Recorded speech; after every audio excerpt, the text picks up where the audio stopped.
I don't think we have a choice there. Well, it's 6:04, so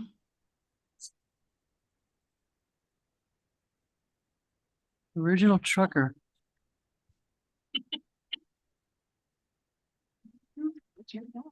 Madam Mayor, it is 6:05 and we are live. Thank you very much. Good evening, everyone, and welcome to the Tuesday, May 20th, 2025 regular City Commission meeting of the City of Lake Worth Beach, Florida. Can we have a roll call, please? Mayor Betty Rash, Here. Vice Mayor Sarah Maliga is absent. Commissioner Christopher McVoy, Here. Commissioner Mimi May, Present. Commissioner Anthony Segrich. Present. Thank you very much. Commissioner Segrich, yeah, let's turn our phones off. Commissioner Segrich will lead the invocation or moment of silence, and Commissioner Mimi May will lead the pledge. Just ask for a moment of silence to reflect upon all we're grateful for and to ask for the wisdom and strength to do good for our city and for others.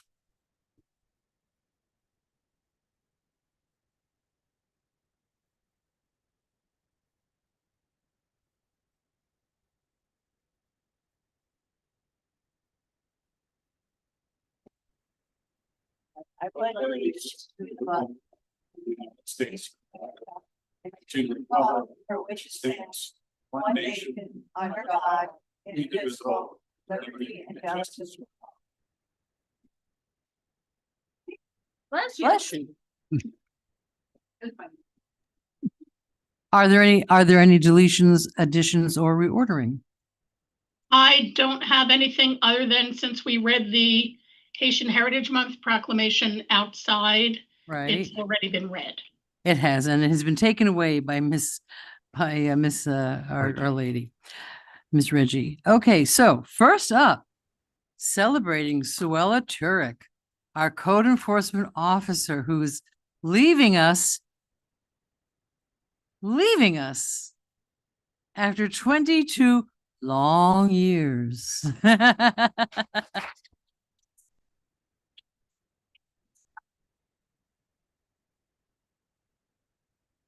Code enforcement is not an easy job.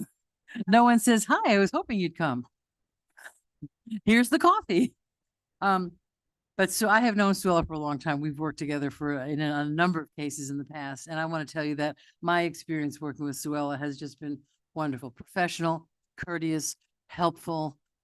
You know, we want to get compliance, and that's sort of like where we try to go. And she's been really helpful with that, and I very much appreciate it. And the city would, as a small token of our appreciation, we have a wonderful plaque here, which says the City of Lake Worth Beach is presented to Suella Turek with sincere appreciation for 20+ years of outstanding service to the city, from January 28th, 2002 to May 30th, 2025. And we're giving this on if you're retiring on the 30th, we still have a little time left, retiring on the 30th day of May, 2025. Thank you so much. And I know that Ms. Bryant wants to say a few words.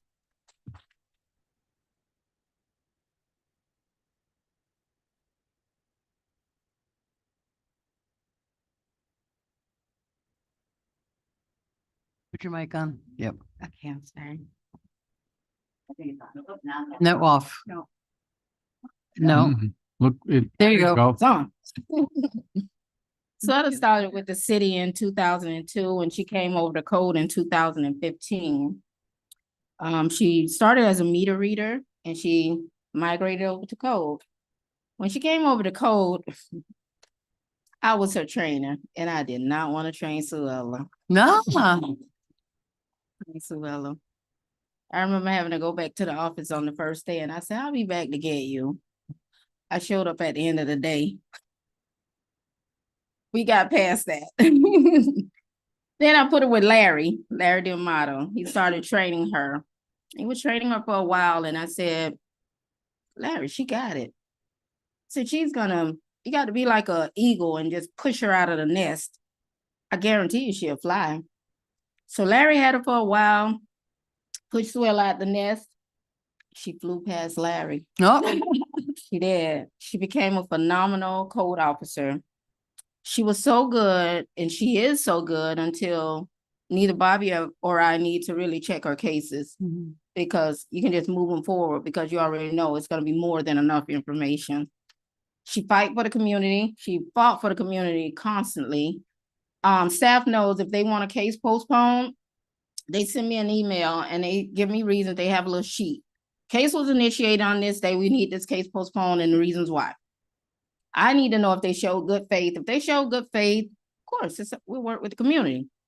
She sent me novels. Novels. And I'm like, I'm not reading all this. So, well, I'm a meat and potato like person. Just give me the meat and potatoes, what I need to. But she's going to send me novels fighting for the community and getting those cases postponed and helping them to comply to violations.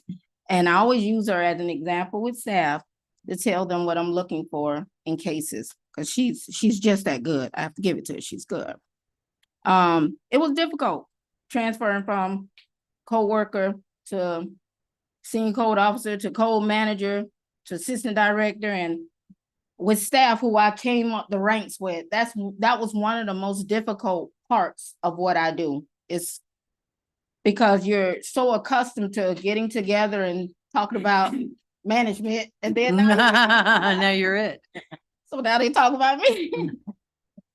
But I'm thankful for Bobby Hicks. He's on the management side now, so he understands that there are some things where Suella thought I had favorites, but she didn't understand that. And there were some things that I couldn't share with her, and she didn't understand that some things I can't say to you, because if I have someone on a performance plan and you see me with them doing ride-alongs, it's not because I like them, it's because I'm trying to get them where they need to be. So I couldn't tell her that, but we have that understanding now. As she grew up the ranks, then she understood my position as being a manager. There was times when Suella would yell at me and I'm thinking she's yelling at me. I'm like, well, who is she talking? And then she was like, we had a conversation. She was like, Yolanda, I'm Italian. That's how we talk. I say, I watch Housewives in New Jersey. Yeah. So it's a few things. We had our moments. And like a family, we fought. But then again, we remember why we were here. And I always talk to the team about the why we're here. And we're here for the people of Lake Worth Beach, all the stakeholders of Lake Worth Beach.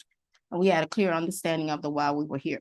So we got past our disagreements and we moved forward professionally. And I appreciate that. So in all, it's been a lot. Suella, I come in the code office and start cracking jokes and talking about crazy stuff. Suella was the type, she just wanted to work. She need peace and quiet. She can't have any distractions around her. So she'll either work in her car or she'll do stuff to avoid distractions. But we had understanding. I had to learn each one of the code officers personally. I couldn't group them together. So we appreciate the years you've given to the city, and definitely the years you've given to code compliance and the years you've given to the stakeholders of the city. You're much appreciated. You will be missed. And we wish you great success in your future endeavors and whatever you choose to do from here on. Travel, enjoy your life. That's what we wish.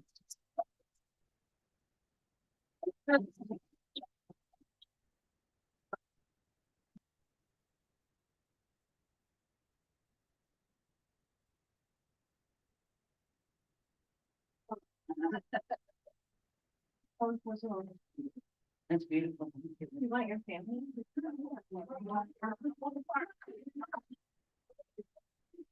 More people here.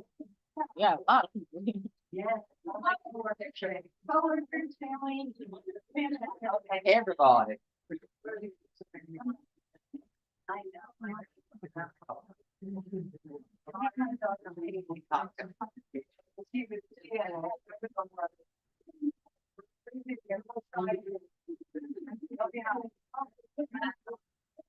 Oh, thank you.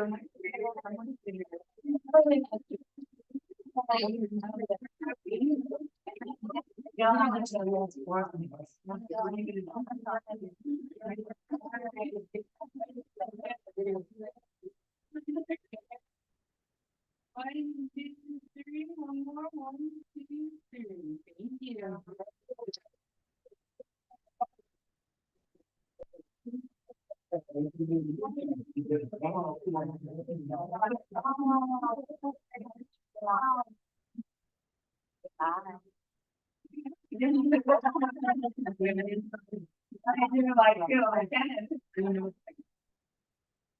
Okay, great. I just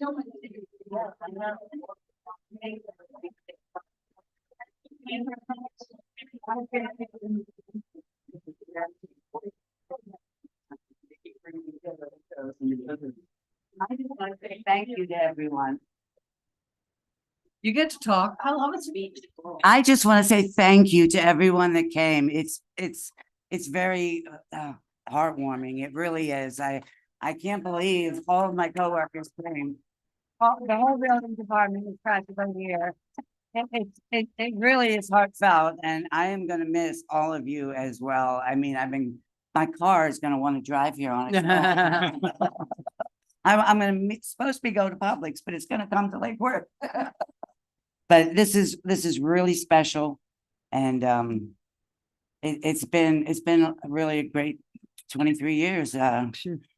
It's been everything to me. Big catch. Thank you again. Thank you. Thank you all. Thank you very much.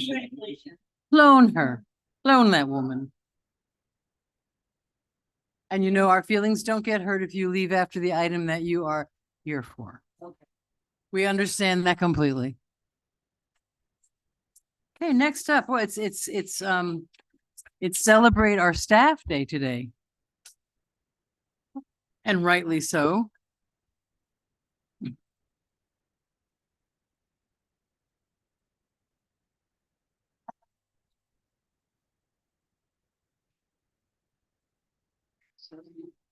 Yeah.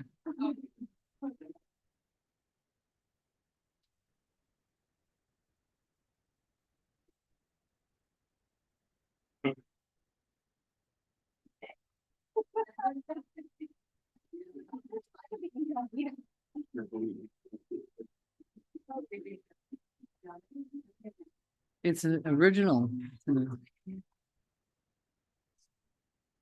Okay. Moving right along.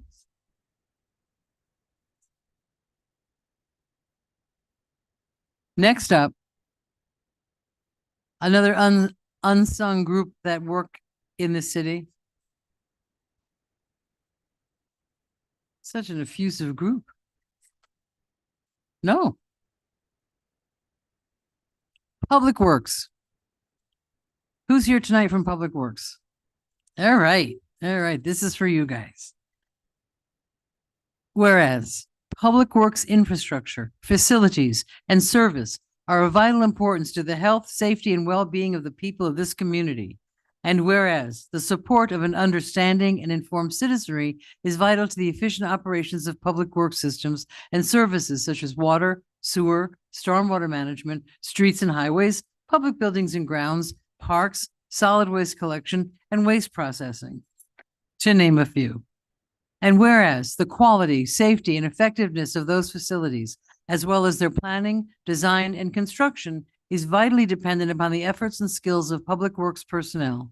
And whereas the efficiency of the qualified and dedicated personnel who staff public works departments is materially influenced by people's attitudes and understanding of the importance of the work that they perform, public works is ever present, working in the background to advance quality of life for all.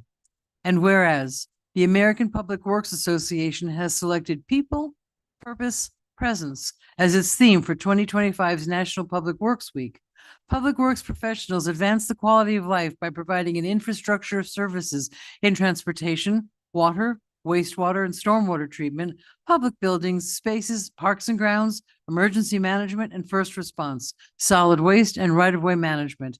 They are what make our communities dynamic places to live and work. They do everything. And whereas public works contributes to advancing and enhancing our quality of life, no matter where we live in the world, public works professionals provide essential services that lead to healthier, happier, more vibrant communities. And now, therefore, I, Betty Resch, Mayor of the City of Lake Worth Beach, Florida, by virtue of the authority vested in me and on behalf of the City Commission, do hereby proclaim May 18th to the 24th, 2025 as National Public Works Weeks. In witness whereof I have set my hand and caused the seal of the City of Lake Worth Beach, Florida to be affixed this 20th day of May, 2025. And really, public works are the unsung heroes of our city. You make a call and hey, there's a problem, and it's taken care of. So on behalf of the citizens, being a citizen myself, I want to thank you all for the work that you do and just the way you do it. It's wonderful. Thank you very much. Do we want a picture?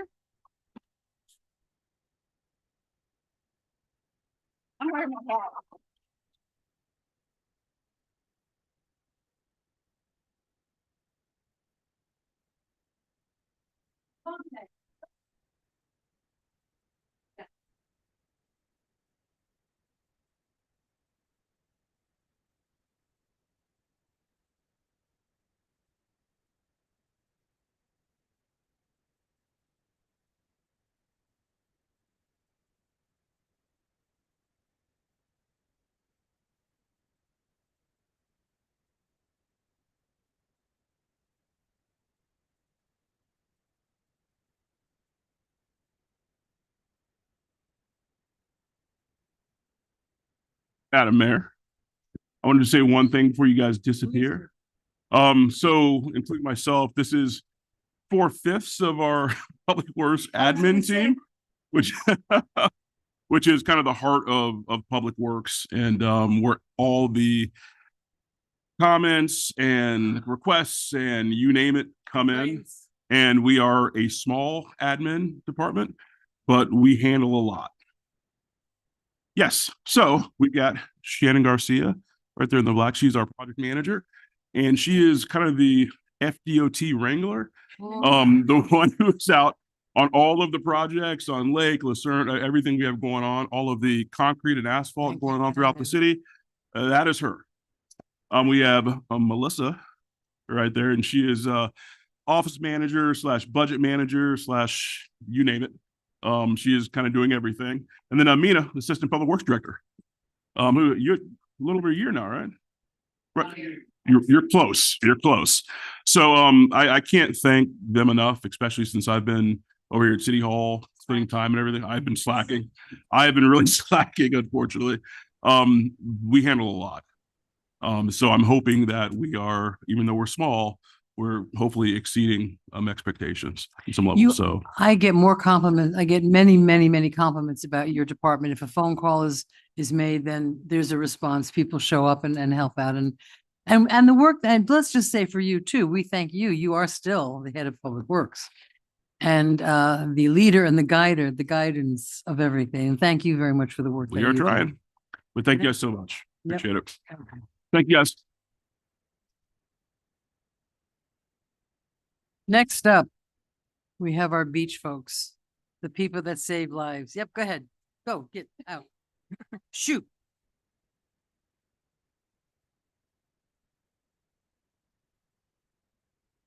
As you all know, we have an amazing and the most beautiful beach on the east coast of Florida. And it's safer because of the people that we're going to honor right now. Recently, we had a very dramatic rescue. I don't think those folks are here tonight. Who's here tonight? Come on up. Come on up.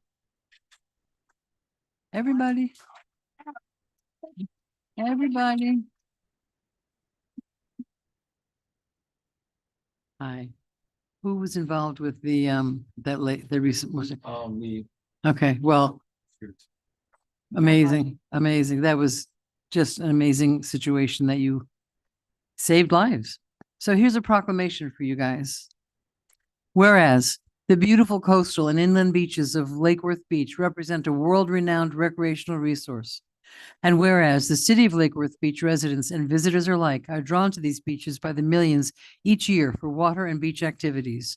And whereas the aquatic environment has dangers, particularly rip currents, that can be effectively managed through public awareness and the vigilance of professional lifeguards. And whereas, for reasons of public safety, an annual reminder of the joys and hazards associated with the aquatic environment are appropriate at the commencement of the busy summer beach season.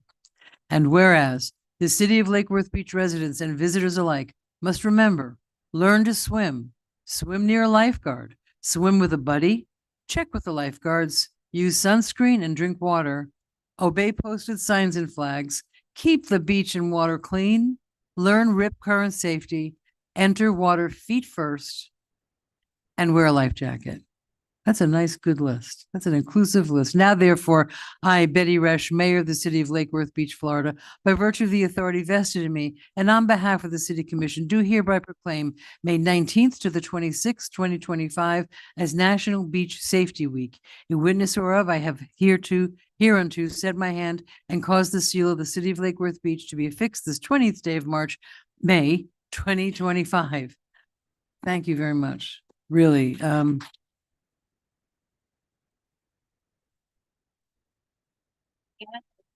is Tiana going to talk? Or is one of our lifeguards going to talk? One of our lifeguards. Sure, come on. Don't be shy. I just want to let you guys know that these guys up here do an exceptional job. When you go to the beach, I cannot stress enough to look at those flags, see what the conditions are, be aware of your surroundings, and swim in front of the lifeguards. Do not go off the guarded beach and swim. Do not let your kids go off the guarded beach and swim. And that's really about all I gotta say. And we say thank you, really. I feel like we should have.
Now it's Tiana.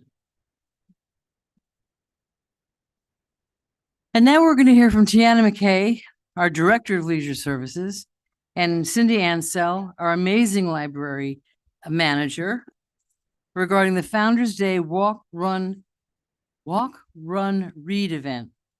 Let's hear it. So Tiana McKay, Director of Leisure Services, and I'm joined here today with a team member who needs no introduction, our beloved librarian, Cindy Ansell. And we are here today to bring exciting news of a new event, the City of Lake Worth Beach Founders Day event, and to bring you up to speed with some of the good news coming out of our library. So with that, I pass it over to Cindy.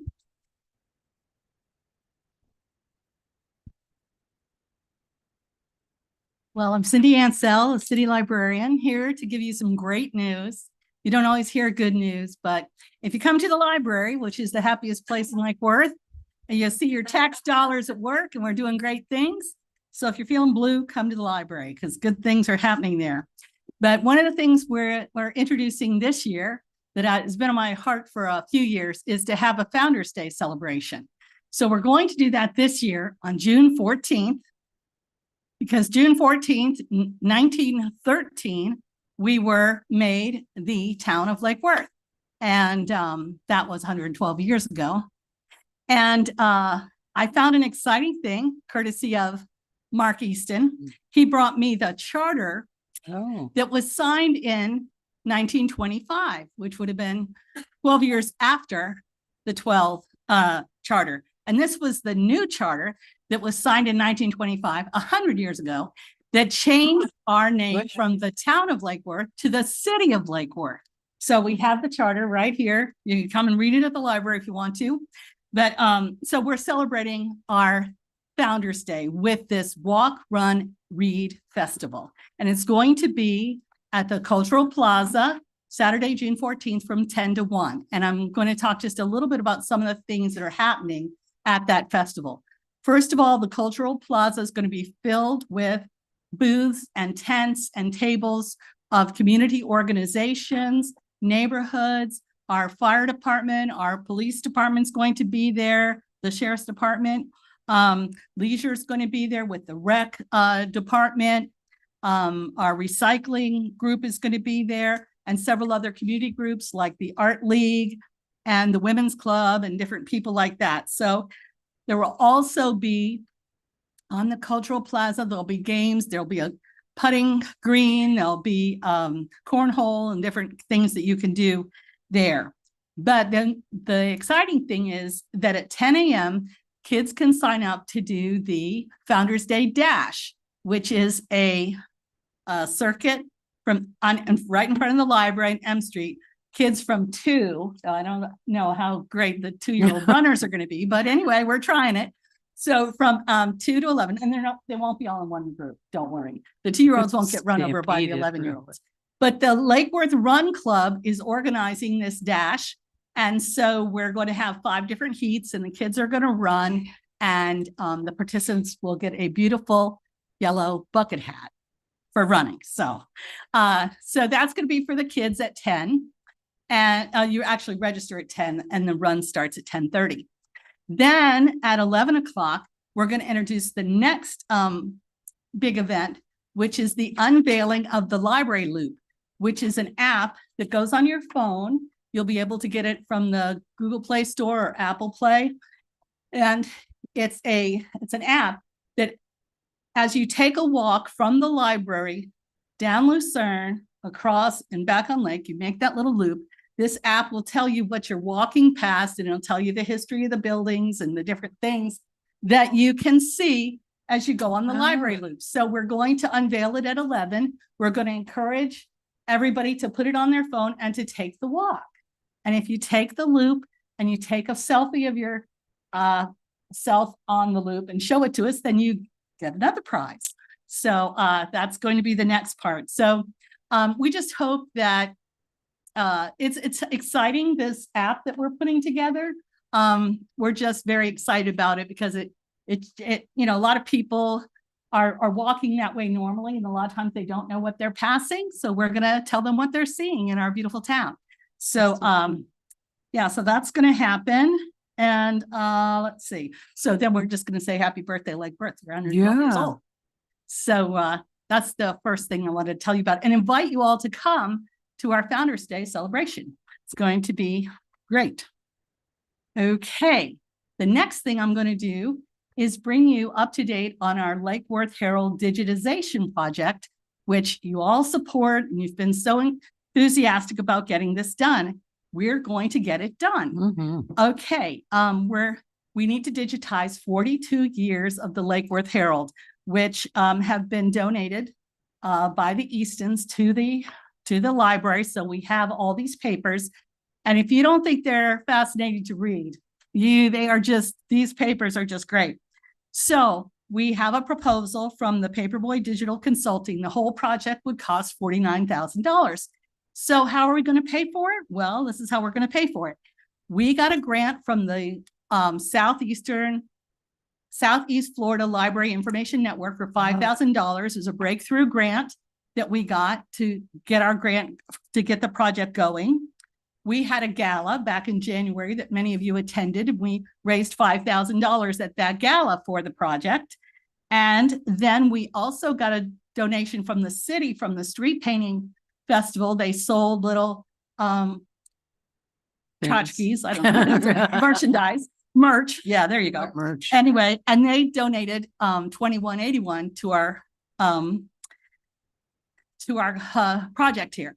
So then the Library Advisory Board voted to use some of our library trust fund, not all of it, just up to $40,000. And that brings our balance to $52,181, and the project costs $49,000. Right. So we have the money to get this project done.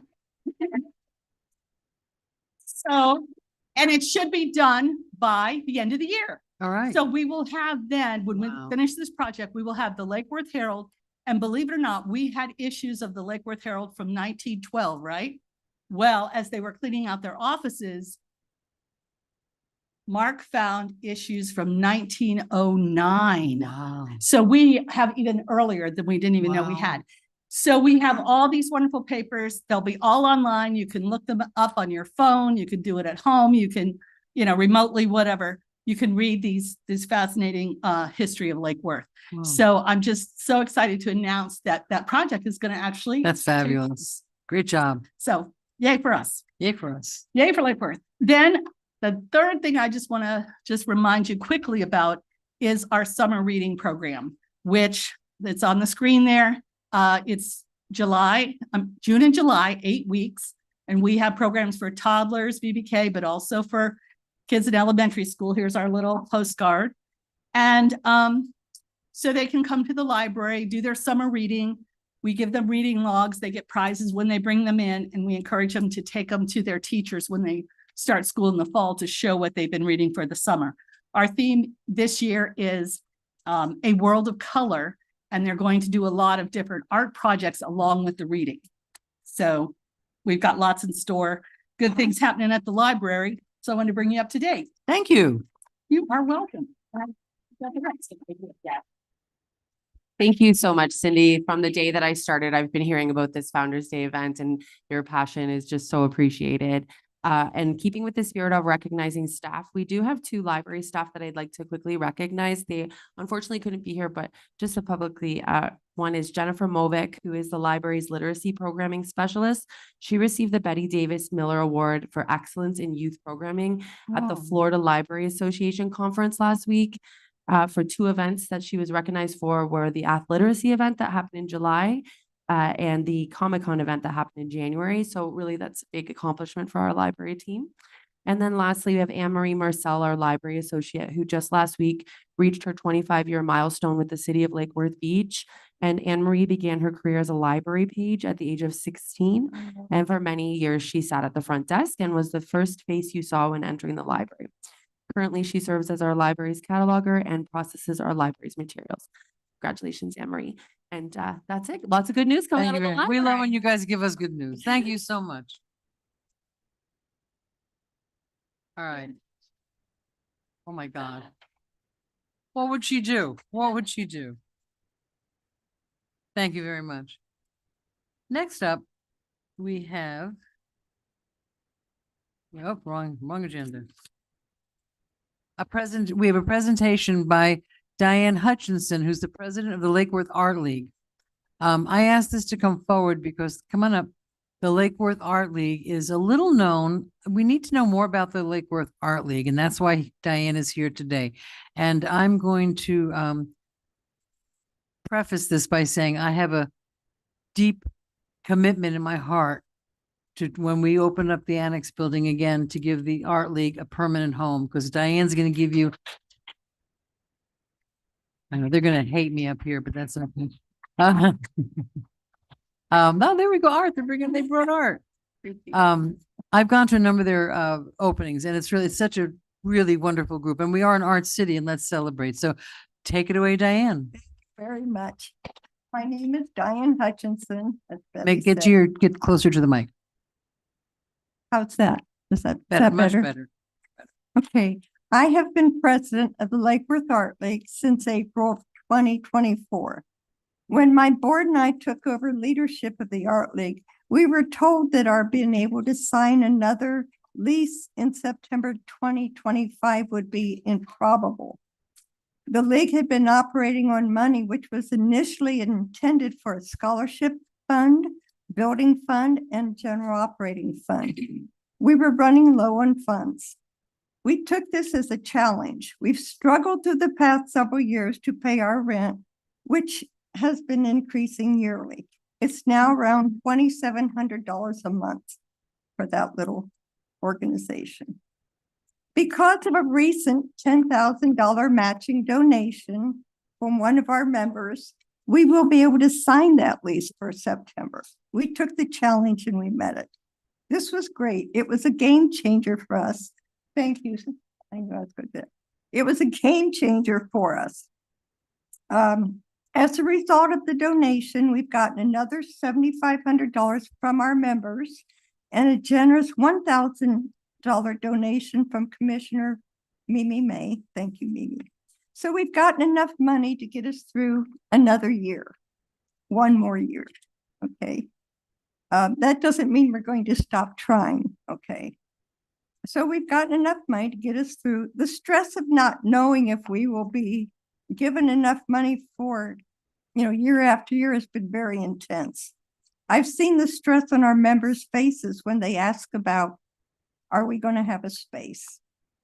They care about this league and they don't want to lose it. And I certainly don't want to close our doors. I reached out to Mayor Resch, and we know you've advocated for us and we do appreciate it. I'm here to talk about the Lake Worth, an 84-year-old art group that started in Lake Worth in 1941. We are a one-of-a-kind group. Hold on. And why are we one of a kind? First of all, we allow every member to exhibit in the art gallery or in the boutique if they are a craft artist. We believe in teaching and we enjoy watching our members improve their skills and gain confidence. We're the only art group that has a gallery, to my knowledge. Most groups have to search for a venue if they want to have an exhibit. Having a gallery has allowed us to continue our monthly shows. Okay,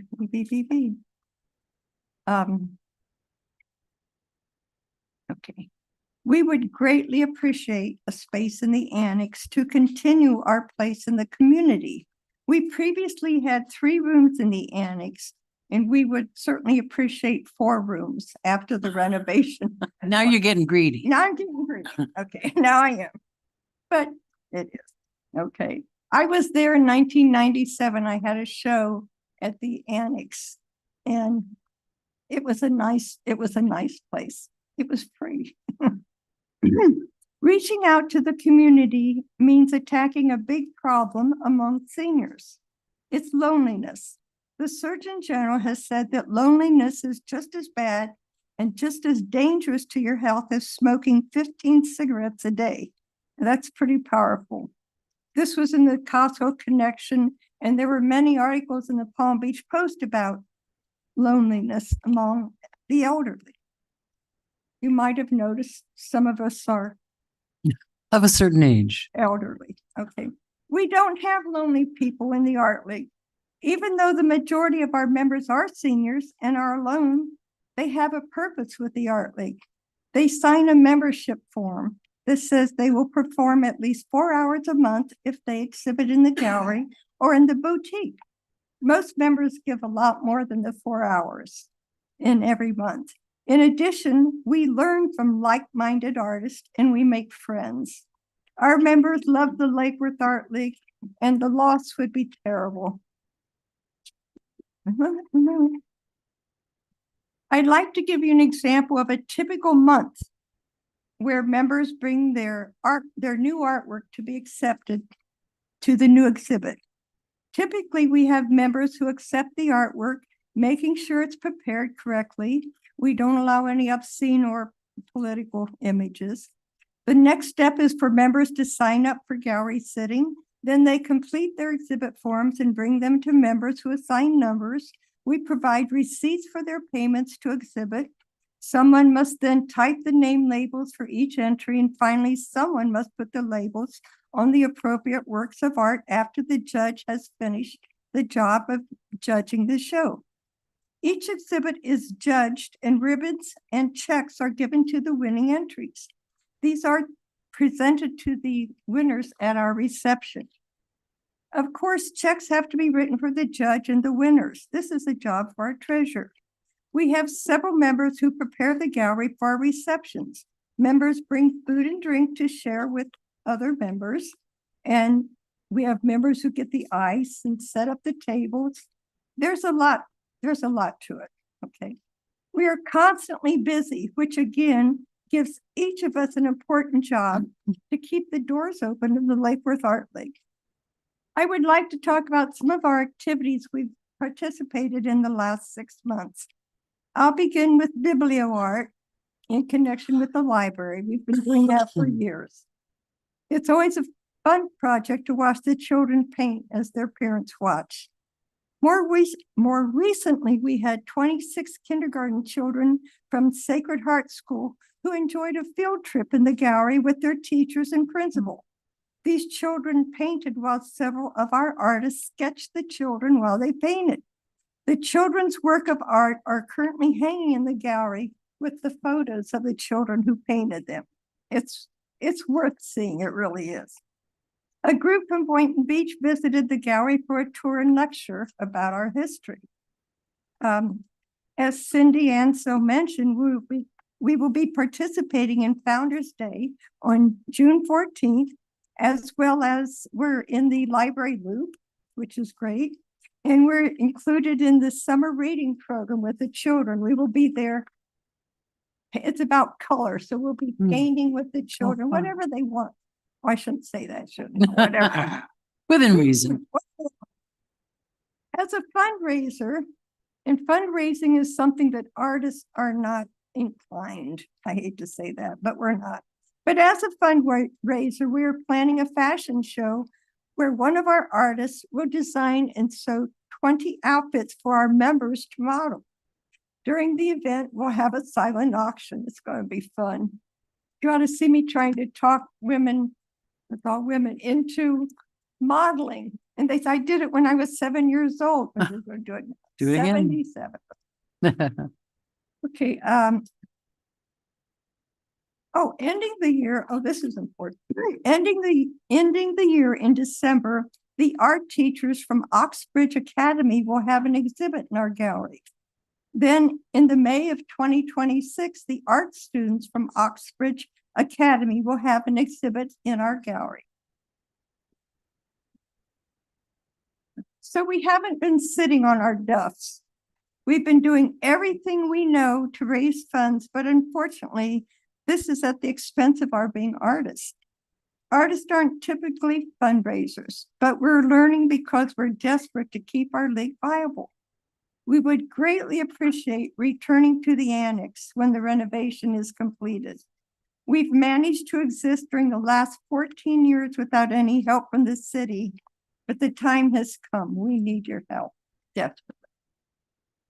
Thank you. Thank you. Was there a connection? I have one question for you. Was there some connection to the library room that we now use as a meeting room to the Art League? Okay, when the Lake Worth Art League was established, first of all, in 1927, the Palm Beach Art League had 350 members and they decided to break into units.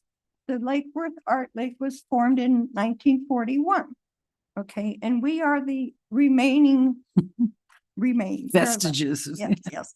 And now what was your question? No, you had said something about the library, the room that we use, right? We started off in a library. The Straight brothers gave $10,000 to the city to build a library and a museum. We at the Art League made that a museum as a gallery. Okay. So we always thought we were under that care of the city because of the original $10,000 that was donated by these brothers. We were asked to leave the library in the early 60s. I'm not too sure exactly when. And we were asked to move to the casino at one time. The casino had an area, and then they tore that down and they asked us to move to the annex, which we did in 1973. And we were there until 2011 when we were asked to leave. And 2011. 11, yes. So it's been 14 years since we've been. At first, we had money from our,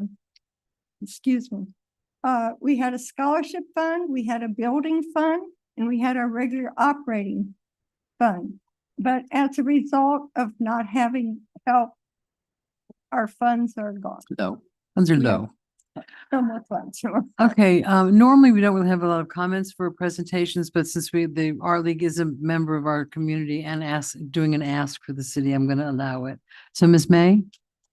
I just have a quick question because I've asked you this before and I think it's important to share it. How do you recruit new members and help for it not to fade away so that you can, I'm sure you were not there in 1941. So how do you get new members and how do you keep the members and tell us about your classes? Okay, our classes, sorry. We, what class?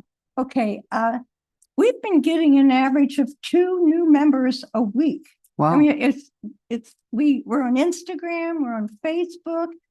Ricky's report is something strictly for artists, I believe. And I've been sending letters to some of the organizations.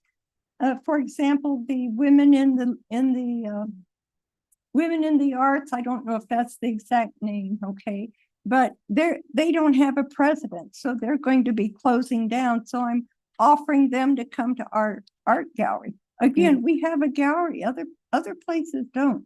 The Boca Raton and the Del Rey art leagues, both, well, they were art organizations, they closed during COVID. Yeah. Okay. Now we offer classes. Thank you. I should have mentioned that, but I did. It's okay. Okay. But we teach classes year round. Right now we have programs for children that we're teaching in the gallery, and we get a lot of, we advertise on our website. Every place we could put it, we can put it out now. Pardon? Tell them about the papers. The paper, oh yes, thank you. You're welcome. We have brought with us today some papers about the classes for the 12-year-old and above children. And we open the gallery to any school that likes to come in, because we just love having children. Yeah. Thank you so much. Thank you. Thank you so much, really. And start with them. Really, the openings are joyous occasions too. They're very, very festive and thing. Thank you very much, and I'll keep working on it. All right. And our feelings don't get hurt if you leave after your agenda item. Public participation of non-agenda items and the consent agenda. I have 2 blue cards. Do we have any more blue cards? What? You have what? I gotta go. Oh, okay.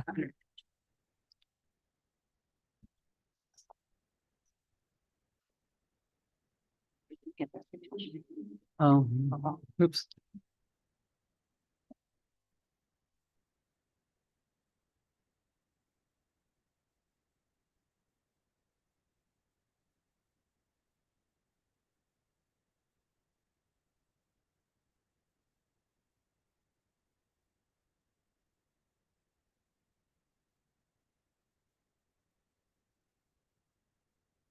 Okay.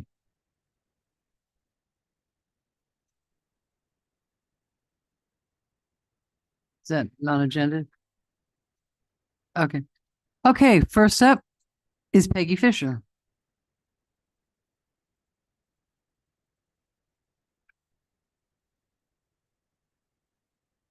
Peggy Fisher, 508 North A Street. Another event that I think we should add onto our list of things being recognized in the month of May is National Police Week. And this is to remember and honor law enforcement officers who are killed in the line of duty. And PSO, our police officers, had 3 deputies killed in November of last year, and they were recognized at the national event in Washington, D.C.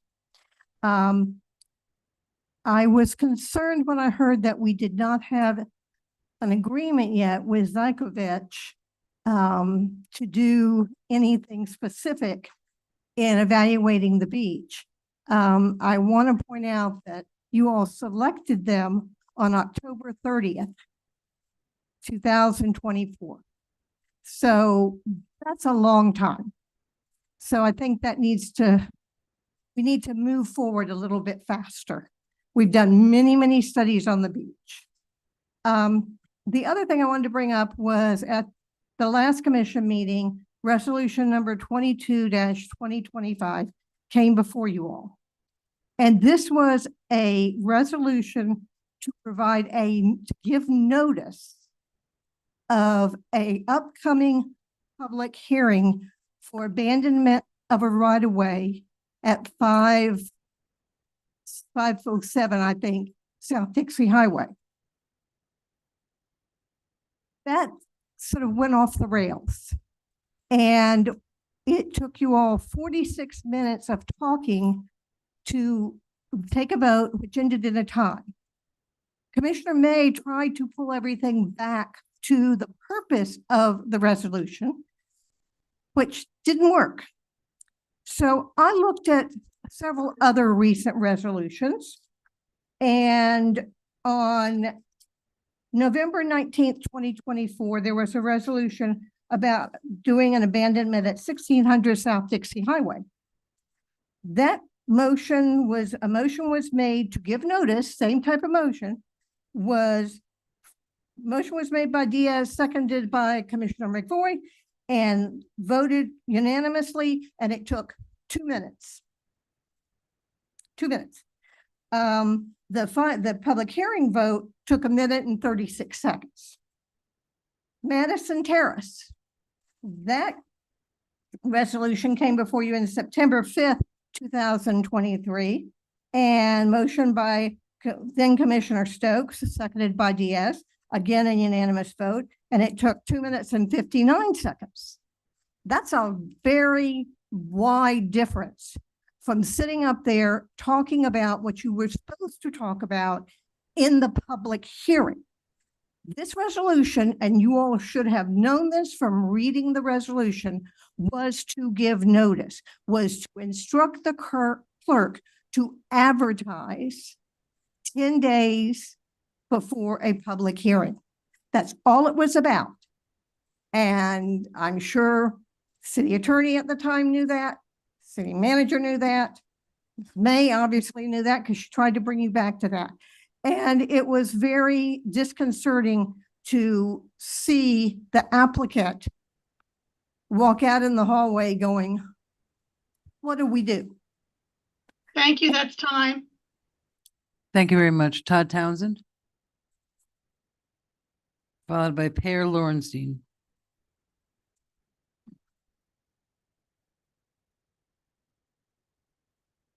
Hi, Todd Townsend, 502 South J Street. I just wanted to mention that we have lost a good friend, Todd Velez. Very nice guy, done a lot for the city, done a lot for the people just out there.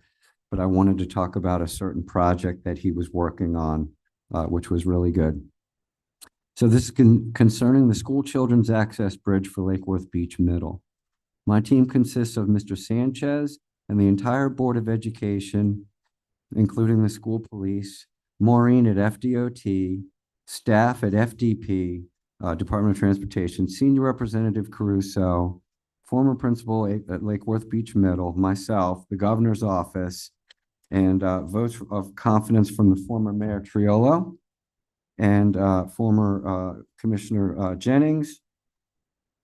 And I wanted to just thank everybody because Todd, I sent him down to the church at the Sunset Church, the Sunrise Church, Sunset Church at Crestwood.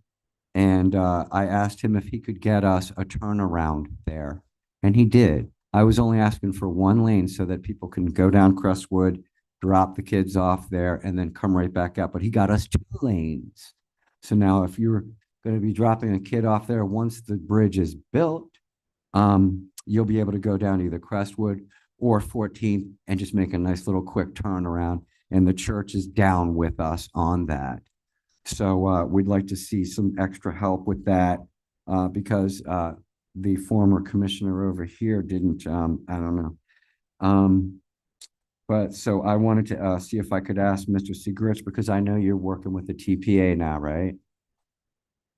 Well, if you could, well, since I've already been through everybody else, maybe I could ask you, Mr. McBoy, maybe Segrich, if we could actually get together and go around and talk to the principals of all the schools, because I got more tools in the toolbox. We're going to be writing a great big petition for all the kids in all the different schools to sign. We're going to send it to the governor, who already knows about this project. I spent 30 minutes on the phone with his office. They like it, but they have to hear back from our commission. And then it goes right down the line. Everybody that I've just mentioned has to hear from the commission. So we just go backwards with all the people that I've just mentioned. So aside from that, next piece of business, and to the French Prime Minister Macron, get those orcas and dolphins out of that abandoned water park. These beings are swimming in pools of algae and they're dying. Let's get them out of there. I don't know who you think you are. You've lost all your wars. And yet 5 minutes after World War II, you went and tried to subjugate the people of Vietnam and got smoked. So with French leadership, the world could end just that much faster. Who do you think you are, Mr. Macron? No obscene gestures, please. Thank you, that's time. Thank you. Thank you. Per Lawrenson.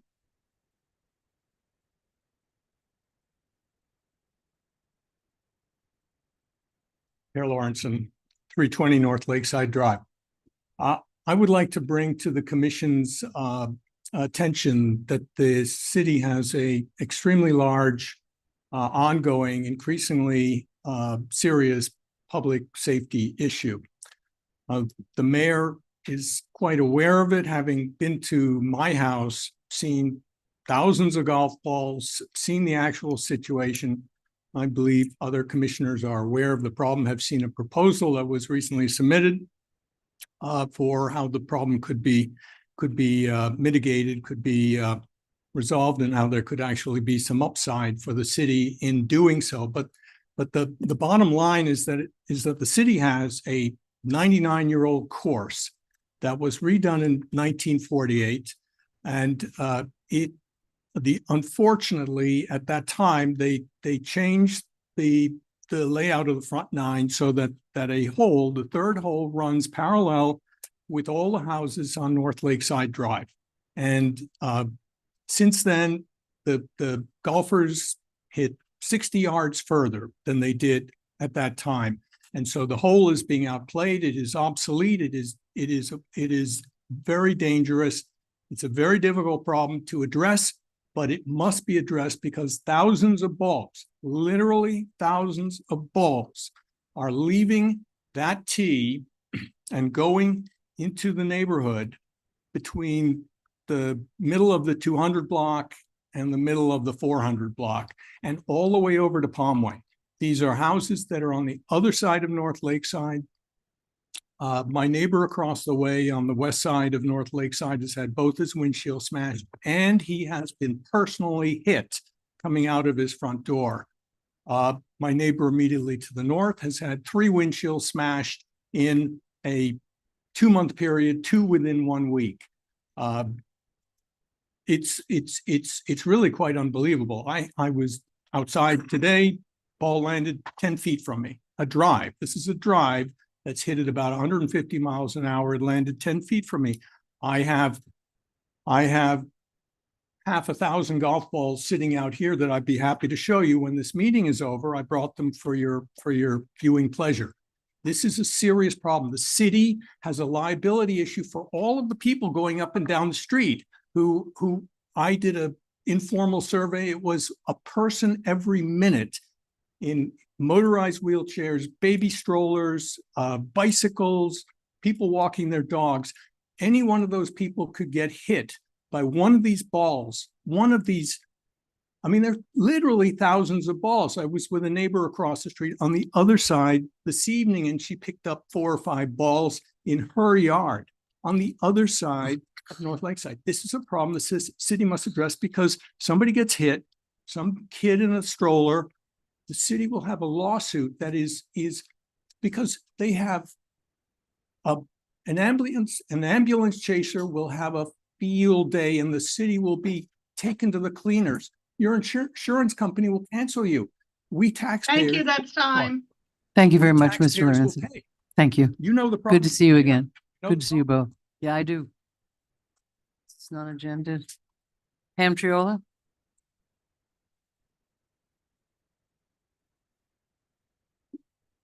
Pam Triolo, 410 North Ocean Breeze.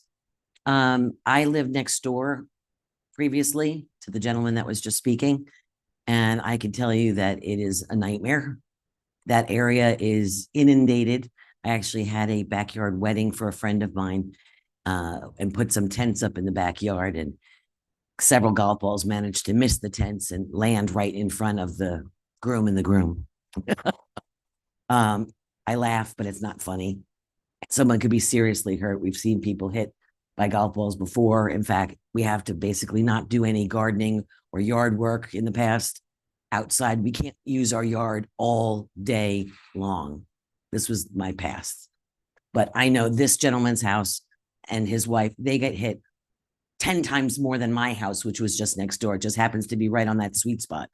And I will also tell you that, after complaining about it in the past, tried to work with staff at the time, again, not a conflict of interest, but saying, that these people are getting hit. They broke their windows.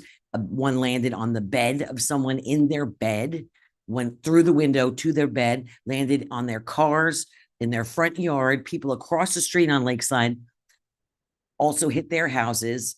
And they even go as far as to Palmway and maybe even further by the time they roll. But one of the things that was suggested was they would turn the trajectory of the hole so that it would, and they put some trees and plants up to try to, create a buffer area with plants. And number one, that didn't work. Number two, a resident went out and actually poisoned the trees and poisoned the plants because they disrupted a partial piece of their property. I don't know if you were part of these discussions back then, and poisoned the tree. And then staff just went back to doing it the way that it was always done. So it's not the solution. It's not even close to the solution because all of those homes, some of them are really, it's going to be a lawsuit and people have been hit before. Something's got to be done. They do it in West Palm at their course.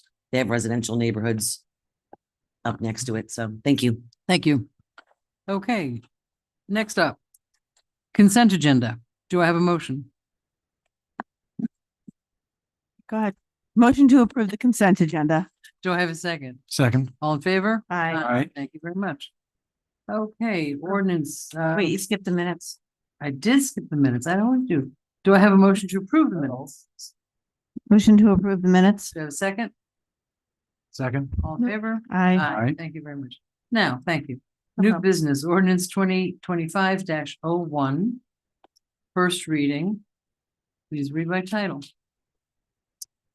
Thank you, Madam Mayor. Ordinance number 2025-01 of the City Commission of the City of Lake Worth Beach, Florida, amending the Code of Ordinance, Chapter 14, Business Tax Receipts and Business Regulations, Article 1, Local Business Tax Receipt, Section 14-24, Business Tax Schedule, to provide an increase in the local business tax receipt rates by 5% effective July 1, 2025, in accordance with Section 205.0535, subsection 4 of the Florida statutes, providing for severability, conflicts, codification, and an effective date. Thank you very much. You're welcome. Do I have a motion? Motion to approve. Do I have a second? Second. Okay, discussion. Any questions, comments, anything? Mr. Segrich? I just had a quick question for Mr. Waters on this. I know that for state statute, we really can't change these tables. We're stuck with them or they go away. Is that correct? For the record, William Waters, Community Sustainability Director. It isn't necessarily that they go away. We cannot alter the types of uses that are on at the table with what it is. We can delete some uses that maybe were irrelevant, but I caution in deleting them, we can't get them back. So if things were to come around, so we've left it the way it was, and this was created, I don't know what community we borrowed it from, which is what my suspicion is, back in the early 90s. What do we do if we have to add uses to this? How's that handled? We can't. So there are lots of new uses that have evolved since I've been here, and they all fall under the miscellaneous, which then creates a financial disparity in that some of our uses that are much more lucrative in other communities, we're just charging the minimum fee of miscellaneous. Okay. Because their schedules were much more comprehensive than when we adopted 30 some years ago. Actually, almost 40 now. Is there a solution to that, or we're kind of We stuck can here? keep asking the state legislature to not get rid of the business tax receipt ability, and then repeal their statutory change that said that prevented us from actually adopting a new schedule. Because we were moving forward with a new schedule 12 years ago, and we found out that we could not. And given the state of what the state's doing to cities lately, I doubt that we're going to get any leeway on that one. Thank you. Ms. May. My question was answered. Oh, okay. Mr. McBoy? Mine was too. That's simple. All right, that's, thank you. Good. Got it. I just had. No, I Well, would have like to to, kid with to you, say something but that, you're not gonna- I do think the average person, well, I had this discussion, I think, with the city manager the other day. The average person or average resident in our city and a lot of other places does not realize how much control the state legislature has taken away from cities. And if people don't know there's a problem or don't perceive there's a problem, there's not going to be any political will to undo any of that. Now, I agree with the mayor that the likelihood of undoing it is not very big, but this would seem like an obvious thing, that cities be allowed to evolve their list of what they charge fees for, to lock it in from 30, 40 years ago and say, well, that's your list then, and you can't change it. Seems pretty ridiculous. I like we have peddlers. Peddlers have a thing.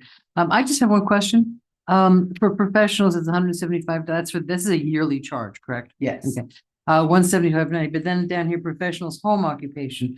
If you were a home occupation lawyer, engineer, doctor, would you have to pay both or just one? You just pay one. Okay, that's all I had. So, all in I just favor? caution, and based on comment from Commissioner McRoy, the state has had numerous bills proposed to eliminate the ability to even have a Yes. business tax receipt. Yes. And just for the community's edification, this generates about $650,000 for the city annually for the general fund. Yep. It's not insignificant. Nope. Okay, thank you very much. So all in favor? Oh. Oh, it doesn't say any name on it. I'm just assume it's yours. Okay. Hey, good. Come on up. If it wasn't either one of you, like. All right, yeah. You're very neat at typing, handwriting. I gotta put your name on it. I totally support increasing the rate, but I think the city needs to do a little better about ensuring that businesses that operate in our city have a business license. I have heard from business owners on the FGH Street that there are a number of unlicensed businesses in the city. And if we get $650,000, is that what you said? Yep.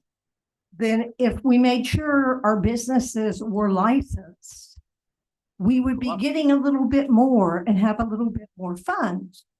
And it doesn't, I mean, someone can go in and ask a business to see their business license. And I just don't think that's something that has been done. A concerted effort needs to be done. When you have businesses that do have a license and pay the fees, and there are 3 next to them that don't, that's discouraging. I mean, I have people next to me in a single family residential repairing all types of cars all during the day.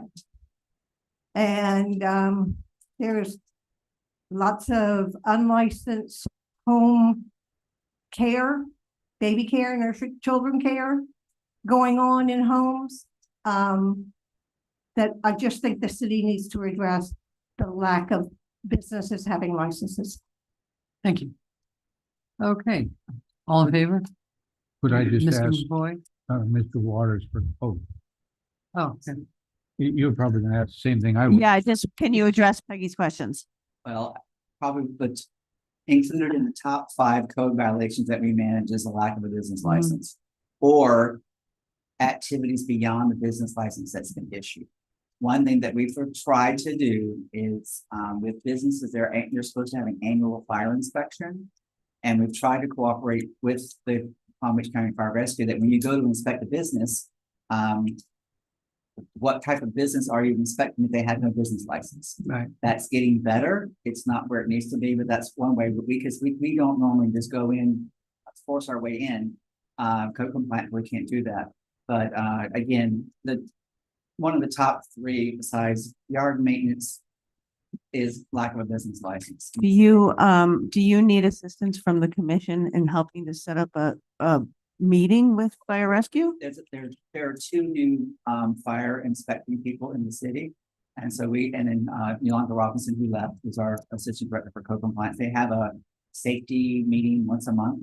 And that's on the list to try to have a better cooperation, because our business license does include 3 parts. It's a business tax receipt, the use and occupancy registration, which establishes the type of use in the structure, and then the inspections that take place every 3 years. And if I have a business and I don't have a license and I'm running my business, and what can happen to me? You can have a code violation, which the code violations go against the property owner. And even if it's your tenant that doesn't have a business license, you as a property owner are responsible to make sure that your tenants have licenses. There are a lot of property owners that don't seem to really care whether their business license or their tenant have business. Is the penalty congruent? I mean, I always feel like sometimes we don't have a fine big enough to discourage the behavior. For example, with illegal dumping. It's cheaper to dump and wait for them to come get it than it is to call somebody to come get it. The maximum fees are established by Florida statute. Okay. The highest fee that you can charge is $250 a day. Oh, that's not And nothing. It's $500 And they is maximum often for do that. repeat. And then if you have the second violation, and if you're a repeat violator, it automatically charges if you've got an order from the special magistrate beginning on the day you discover it. We are finding that our fines and fees are dramatically reduced by our magistrate. Yes, I've already thought And about we are in that. conversations with the city attorney's office about that, because if you are a bad actor and you run up a bill of say $14,000 and you come and plead that whatever you're open to pleading to the special magistrate, and staff recommends, an appropriate reduction based on our ordinances, and then the magistrate halves that or 1/4 that, it does work out like you're describing. There is no penalty. You just come to magistrate Right. and plead your case, and you don't pay anything. Below 10%? We've had some for home. Setting the fine, And it discourages. setting the initial fine. And it discourages the code officer from doing the job if they know that they're just gonna get screwed in the end. Fine that's been recommended by staff has not always been taken by the magistrate. They've been reduced to like $25 a day or 50. And then other times when the property's been brought into compliance and there's an outstanding lien, we do have a reduction schedule, and oftentimes the magistrate goes for a number that's far lower than what staff has recommended. But does it go below 10? Can't Can't. legally. I mean, can't right, go that's below one 10, question. But there has But still, 10% is nothing. a homestead exempted property. Mm-hmm. And there was one that Ms. Bryant brought to my attention. Sorry, I used her wrong name. I just know her when I hired her, what her name was. That it did go below 10, and we're like, well, you can't really do that legally, but they looked at the extenuating circumstances and did reduce it. I think it was a consideration for sale when the property was being sold.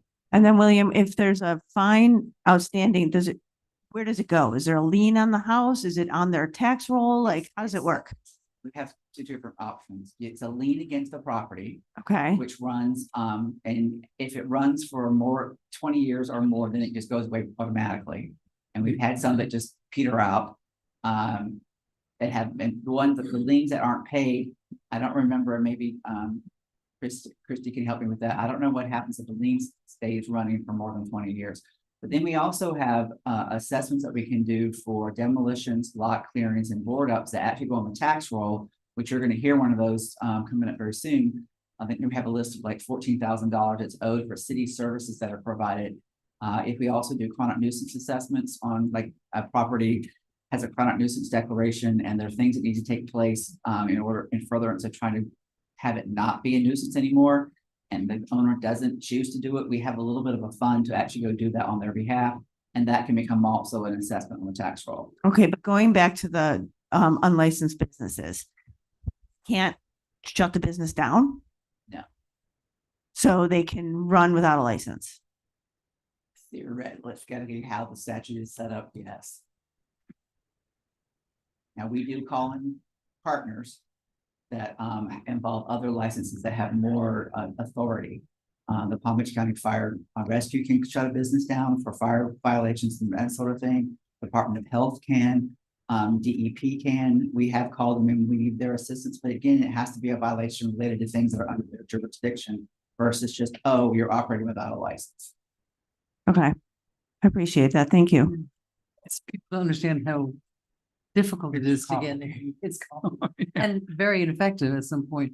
I have been a proponent It's of, Alicia Wilson, who is our business license division. hello, Alicia Wilson. I apologize for getting her. She's right behind me, we've been chatting, but, yes, your questions kind of like stress my brain a little bit because we've been struggling with this since I've been here. The mayor and I have been involved in numerous ones of these, and they're just people who just think they can do whatever they want to do, and they do that. And I have been barking at the city staff for a long time about foreclosing on some of these liens. And we have, I believe your office is now doing them in-house. Thank you very That's much. correct. I think we need to be more strict about that. Now recently we had one which is starting to do his landscaping on the corner of 6th and South J Street, which was a terrible, just ongoing, didn't care about the city. We had a foreclosure started, we had a mediation, and we came to an agreement, which I don't know what the time frame is. I don't need to know if you don't have it right now, but that he did pay to the city quite a large sum, plus he's set aside a certain amount of money to improve the property. He just fenced it in. I think you have a smile on your face. Well, you're going to be hearing about this because, and I'm going to speak for the finance director. Our remediation fund was in a position where it was generating some of its own revenue based on the lot clearings, demolitions, board ups, mountain nuisance services, and sale of surplus properties. We have upped a little bit the foreclosure budget, but our foreclosure budget is minuscule compared to the load of properties that really should be at least investigated more from a foreclosure standpoint. So we do have it in part of the budget discussion, discussing how to fund the 160 fund, because we have almost no surplus properties left to sale. And there is a nonprofit entity that's requested almost all of them for free. And so there is no foreseeable revenue source to generate money for the remediation fund, except for the collections on the remedial services. And you'll see that ones that are unpaid right now, I think, stand at just under 15 or just over $15,000 for the tax roll for 2024 that'll come out in the fall. The fund that you have now The fund that we have is 15,000. No, the opportunity to collect some funds from the tax roll. Oh, okay. And the money for the foreclosure has to come from a It specific. could come from a general fund, but the 160 fund's always been self-generating. Mhm. It's not an enterprise fund in and of itself, but the money that goes to run it has sort of come from holdings of property, some investments that has been depleted over the years. And it's we're going to have to talk to you as part of the budget thing and how we're going to fund the 160 fund. Yeah, because that's one of the things, that's one of the things that we have in our arsenal is to actually, Ms. May, foreclose the properties and take them. And you can't foreclose a homestead property. And one of the arguments I've had, or one of the discussions I've had with city staff since 1993, is, okay, there's a theory, if there's a mortgage on the property, whoever takes it in the foreclosure takes it subject to the mortgage. My theory is, I don't care. Let them take it, it's going to be a better, we know that the person that owns it now is a bad property owner. The new one is going to have to come in and do something. So I will hope to do my best to get you some funds to do that. And I thank your firm because that was pretty crazy fees. Yeah. You can get a law student just to come up and do the research. Is there a mortgage on the property? Was really the biggest question, and that's easy to find. So I thank you for that, and I want to get more aggressive with it. Okay. So where are we? I think we need a vote. We need to vote. I thought we did vote, but that's okay. All in favor? Aye. Aye. Thank you very much, Matt. Motion passes unanimously. The next one is ordinance 25-03, first reading. Special service amending charge. for Special public record. service charge for public Ordinance. records request. Can you read by title? Yes, thank you, Madam Mayor. Ordinance number 2025-03 of the City of Lake Worth, Florida, amending section 2-10.5 of chapter 2 of the ordinance of Lake Worth Beach to change the special service charge for extensive use of information technology resources or extensive clerical or supervisory assistant needed to fulfill public records requests, providing for severability clause, providing that conflicting ordinance are repealed, providing for codification, providing an effective date. Thank you very much. Do I have a motion? Okay, thank you. Do I have a motion? Motion to approve for discussion. Right, do I have a second? Second. Okay. Okay, let's discuss. I have seen some of the public records requests that have come in, and I think there's a distinction between public records requests and do a lot of research and put a report together.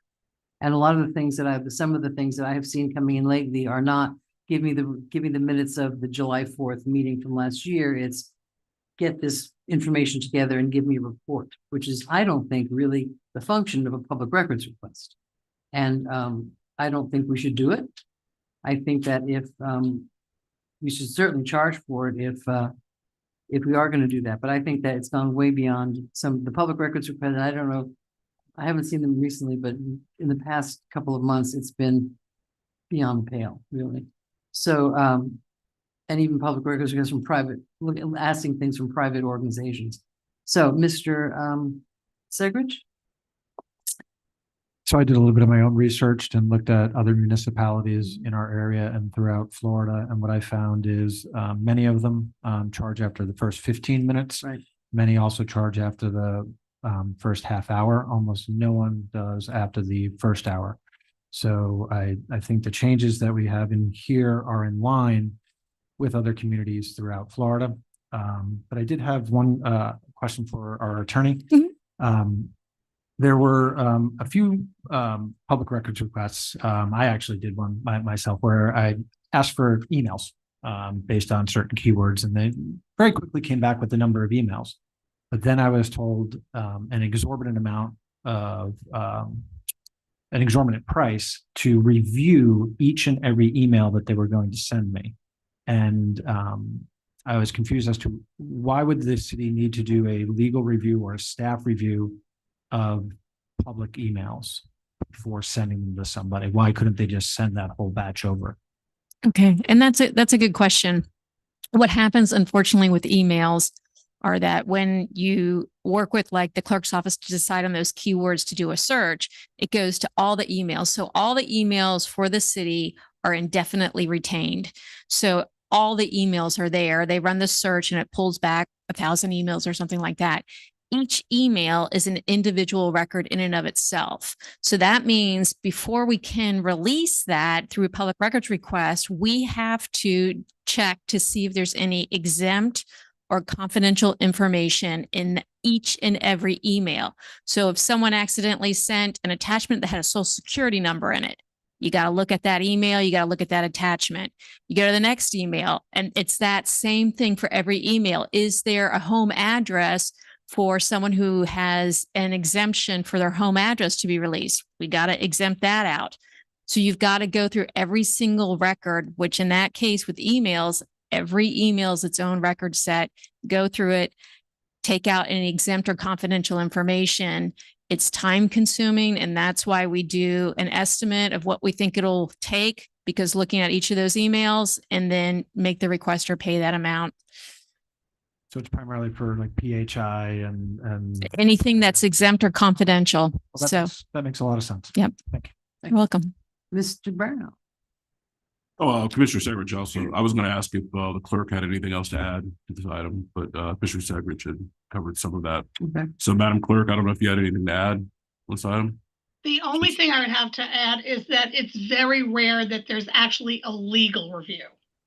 So that could happen if the request is related to maybe some litigation, but Shayla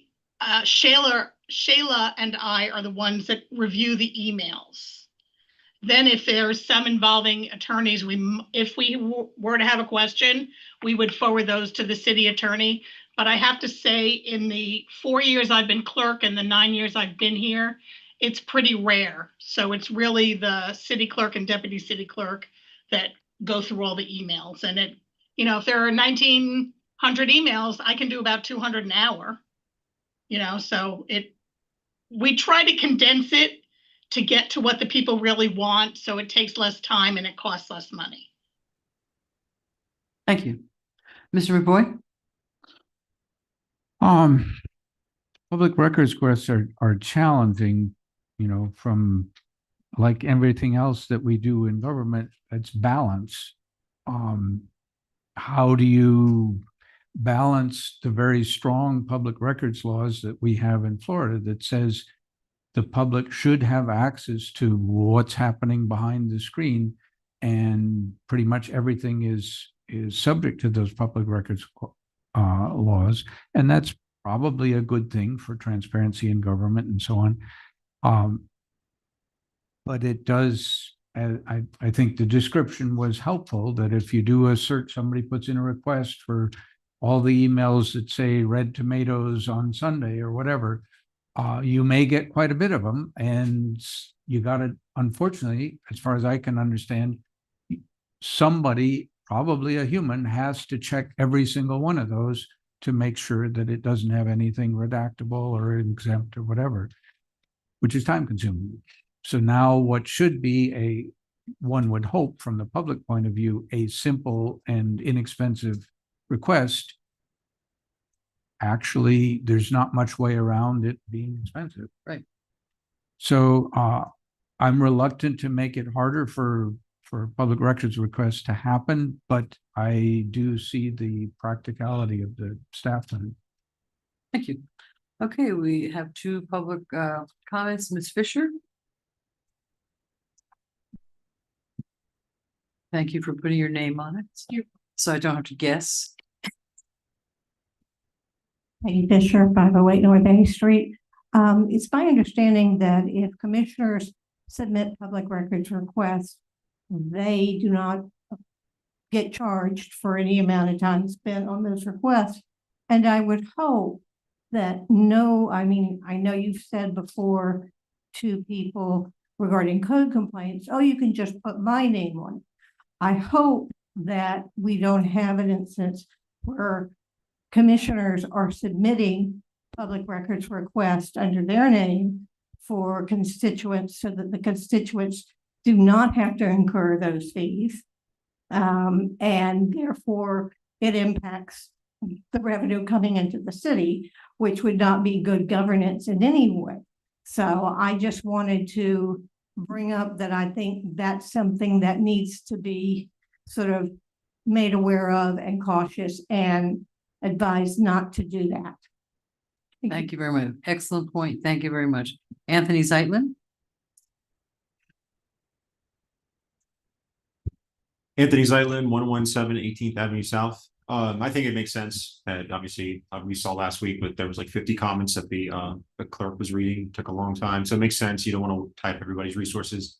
What I am curious about, because I didn't read it in section 1 under definitions, they're talking about extensive being a half hour or less. The clerk said that she can do more than half hour. The clerk says she can do 200 emails an hour. So that's about 100 emails for free. How do we hold the administration and the clerk, not specifically her, but accountable to make sure that it's like, well, it took 2 hours to answer, to go through 5 emails versus I can go through 5 emails in 20 seconds. So how do you make sure that they're not saying, oh, this is extensive on purpose? Like, how do you hold people accountable? That's what I'm just curious about. I'm not going to answer the question, but good, interesting question. Thank you. Yeah. Thanks. Madam Clerk, do you have any public comments? I do not, but I do set a timer when I'm going through things, and I pause them when I'm not going through things. So I'm not charging people. I'm not trying to build up the city's coffers Really? by taking longer than I should. Read a little more slowly. Thank you very much. Yeah, so we have a motion, we have a second, all in favor? Aye. Any opposed? No, it passes unanimously. My goodness, it's 7:30. Motion to extend the meeting for lengthy comments. You're such a joke. Okay, so public commission liaison reports and comments. Let's start with District 4. Thank you, Madam Mayor. I wanted to start my comments by actually making a motion. I wanted to bring back resolution 22-2025 concerning the abandonment of the alley right of way associated with the development project at 507 South Dixie Highway, as well as request as part of that staff include in the backup the site plan for the project, the benefit to the city of this project, and why staff is supporting or not supporting this intent to abandon. I don't know, Madam Attorney.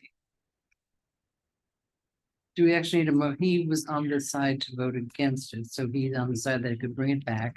It's the next meeting. So is it a motion or how does it? So it's I'm assuming without knowing more that it was the notice of intent to abandon a right of way. Correct, just the first step. The first step, and it failed. So the folks who voted on the prevailing side of it failing can make a motion to reconsider. And that appears to be the motion. It's not debatable. It's just a motion to vote up or down, motion for reconsideration. And then if you want to, you can consider it at this meeting, or you could by motion agree to consider it at another meeting. Okay, so I have a motion to have a second.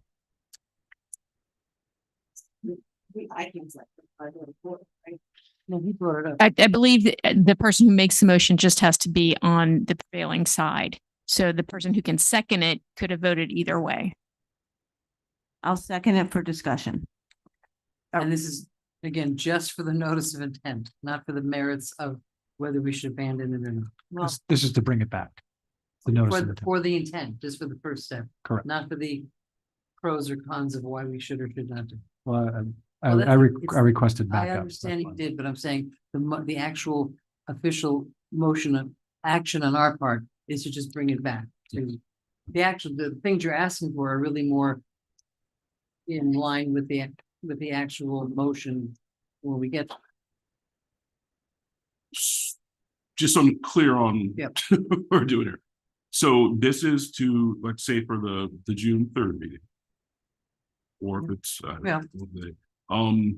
this would be for bringing back step one in this Yes, process? Step one. Okay, so this is Just not, step one. this is not notice here, okay. It's just the intent to advertise.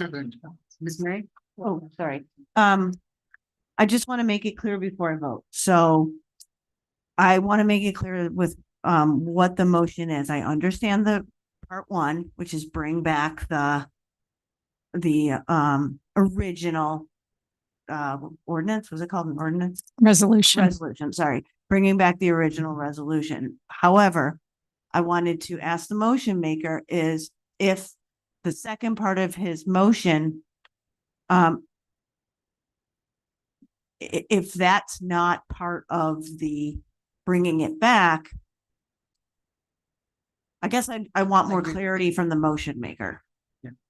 I don't know that, and I'll defer to you, but I don't know that you can actually, we were really just talking about the failure of that motion at the last meeting, not adding to it. Right. So the first step is a motion to reconsider that the resolution failed. So the motion is do we essentially put it back on the table for consideration? And that's really the first motion. I think what the second part of the motion was really, in what form does it come back in?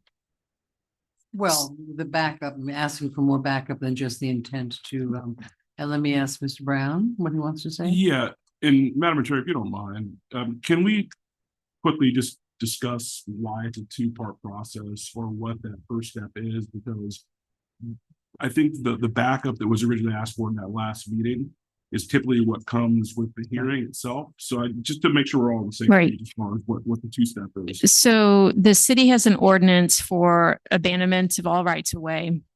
And it's a two-step resolution process. The first resolution is really just the notice to the public that we're setting a public hearing date. And at that public hearing date in the future, we will consider the actual abandonment of this right of way. So the first step is you pass a resolution announcing the public hearing in a future date.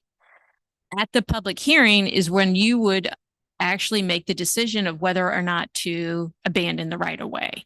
So my past history with the city was that the first step was sort of just a notice. It's just a notice that we're considering this at a public hearing. And then the second part was the public hearing. Now, I should add that historically, we didn't have a lot of controversies on abandoning right of way, but every now and then they did pop up because if you recall, there was abandonment of rights of ways that come to like the water's edge. So there was some past history where that became controversial. Then we also had some issues with whether or not we should be charging for giving up rights of way. And what would that look like? So there was sort of a moratorium for a period of time. So from time to time, this has gone through different iterations of concern and not concern. And we all got a nice memo from Elizabeth about selling, you know, how that all sets out. So thank Elizabeth. Will do. Mr. McCoy? This is a clarification question for the attorney who's looking attentively, figured it was coming. My question, I personally have no problem with the motion maker's request that when this comes back, it comes back with some more backup. Is there any injunction or restriction to doing that? I understand the reasoning that, well, maybe that backup should come at the next stage, but is there any reason that we can't ask for it?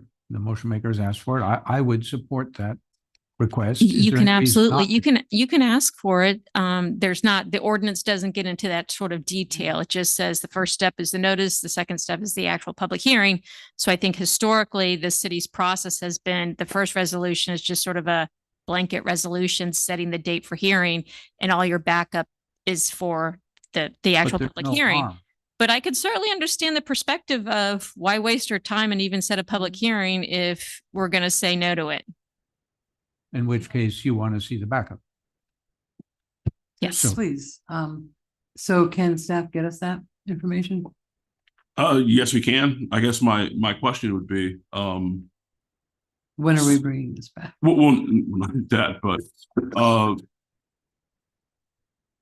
so if step one is to notice the public that we will be in a future date considering possible abandonment.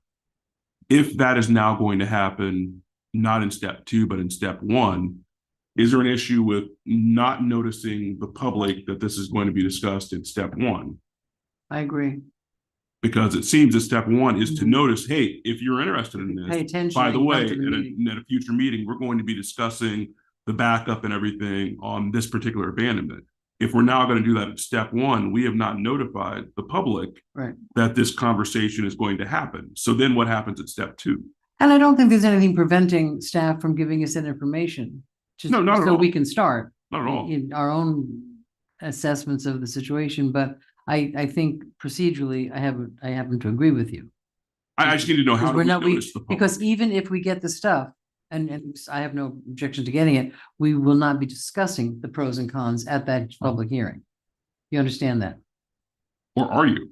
That's what I'm asking. Well, no, I don't think we are. I mean, we can't, because we're not telling the public that we're going to be discussing it. I think that's the whole point of the notice of public hearing, that people will know to come and hear the discussion. But I believe, unless I'm wrong, I guess I need a little clarification. The reason you're asking for the documentation for the first hearing or for the notification here of the first meeting is because you want to discuss that at the first meeting, correct?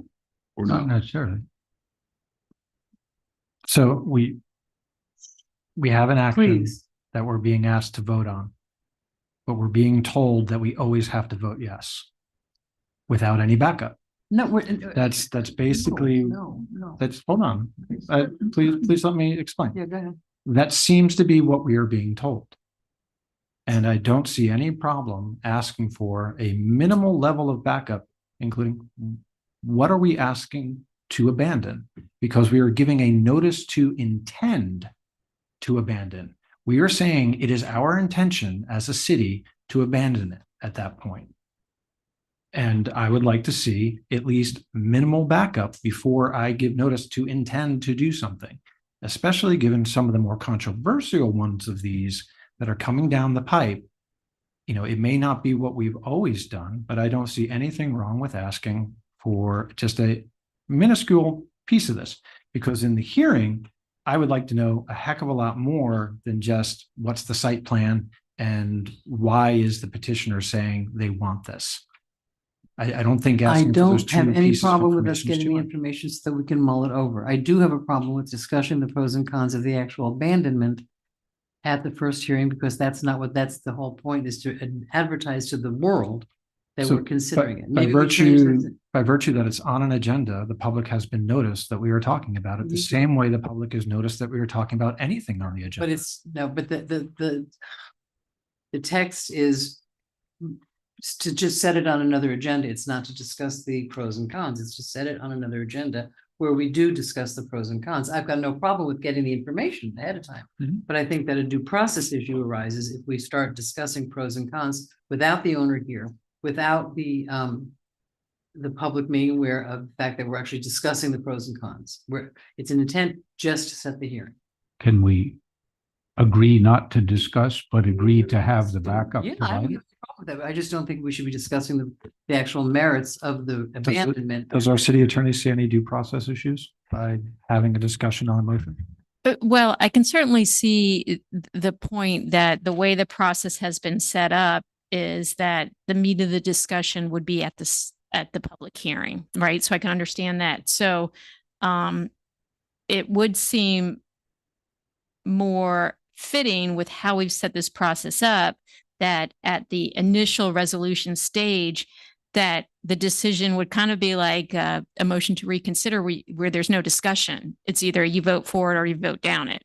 And there's no discussion given about why you voted for or not, because you're really just saying whether or not I intend to do something.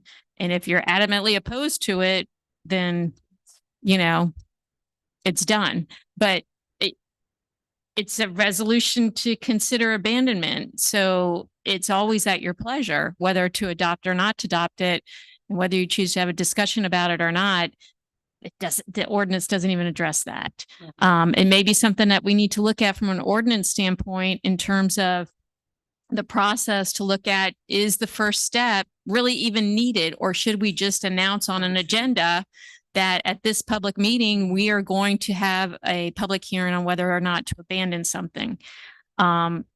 So it may be something that we need to now address as these become a little bit more controversial in terms of looking at them a lot closer. Because then there'd be no problem just discussing everything at once. But I do feel pretty strongly about if the ordinance the way it reads now is we set the hearing and then we discuss the merits. So, Ms. May?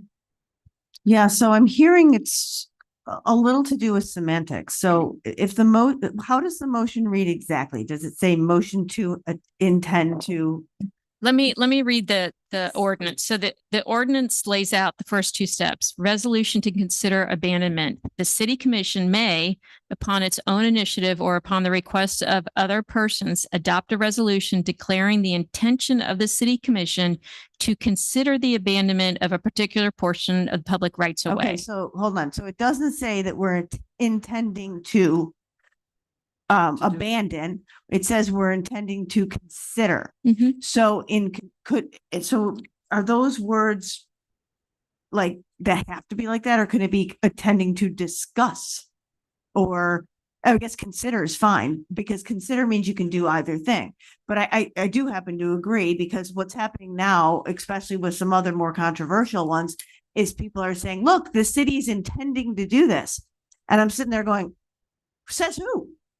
Because it's just intending to consider. It's intending, but intending to consider is different than intending to abandon. Right. So does it say intending to abandon or intending to consider? It's entitled Resolution to Consider Abandonment, and the verbiage is declaring the intention of the city commission to consider the abandonment. I would make the analogy that it's similar to seconding a motion for purposes of discussion. I mean, if you're looking at it with the vocabulary you're giving me now, I don't see it as an intent to abandon. So I don't necessarily agree with Commissioner Segarich on that. Because all it says is consider, and consider just means we're going to talk about it. Right. Okay, thank you. Okay, so, I mean, I have no problem getting the information ahead of time, but I think, and if you want to change the ordinance, you can, but as it is now, so, So we have a motion to bring it back. We have a second by Ms. For reconsideration. We have a second by Ms. May. All in favor? Mr. Brown has his light on. Thank you. Question. This would be going on to the June 3rd meeting. Would be the intent, to bring this back. Just to bring it to set the meeting. To set the meeting, correct. If there's room Would on you the also agenda. like, on unfinished business, to bring forward this ordinance for discussion to see if this is something you guys are interested in changing as far as the language in the ordinance, maybe going to just a one-step process instead of a two-step process in the future. If you guys would like to have that discussion, I can have that on unfinished business, that meeting. Sure. I mean, do we have, I don't know what the agenda looks like for June 3rd. If it's substantial, then we can You'll- always do it the second. Okay. meeting. We'll look at but I'm just looking for consensus. If that's something you guys are interested problem in with that? discussing. It's discussion is, Your favorite thing. now that's just not fair. Yeah, yeah. we can certainly, I mean, I personally think that abandonments of publicly owned property are a big enough deal. My understanding is they're pretty irreversible. Once you do it, you're out of luck. So that's kind of a big deal. I think the idea of giving two cracks at it for the public to, hey, did you notice? Because not everybody reads every agenda, but if it comes up twice, and I think this elevates to something that deserves, hey, we're waving the flag. If you have an opinion about this, make your voice known. So that's my general feeling. or we can talk about it And- and then decide. We're going to talk about it? We can talk about it. You've already talked about it. Okay. No, okay. So, Mr. Segrich? So I want to read the title of the resolution, resolution number 22-2025, intent to abandon. It's not intent to consider. Right, So maybe title, that's yeah. a bad choice of words on our part in crafting that. But when I read this and the feedback I'm getting from the public is when they see intent to abandon, they are asking us the question, why are you intending to abandon? Now, if our ordinance says it should be an So we'll intent to change the consider or, Change the title. Okay. if we can change the title, I think that will give a lot more clarity to the public and people's And we can easily. do hair that. will stand down. We can easily do that. Okay, thank you. Okay, So do we need to vote on the motion? yes, we do. Is your light still on, Mr. Segrich? So there's been a motion and a second to bring this back for reconsideration. All in favor? Aye. Aye. Okay, passes unanimously. Okay, that is do you have any other? I think we then need to discuss the issue of when it's going to come back and take a motion on that because technically it's back on the table, but I think you want to bring it back with more information. So, Well, if it's we- just, sorry. Thank you. If it's just to set the hearing.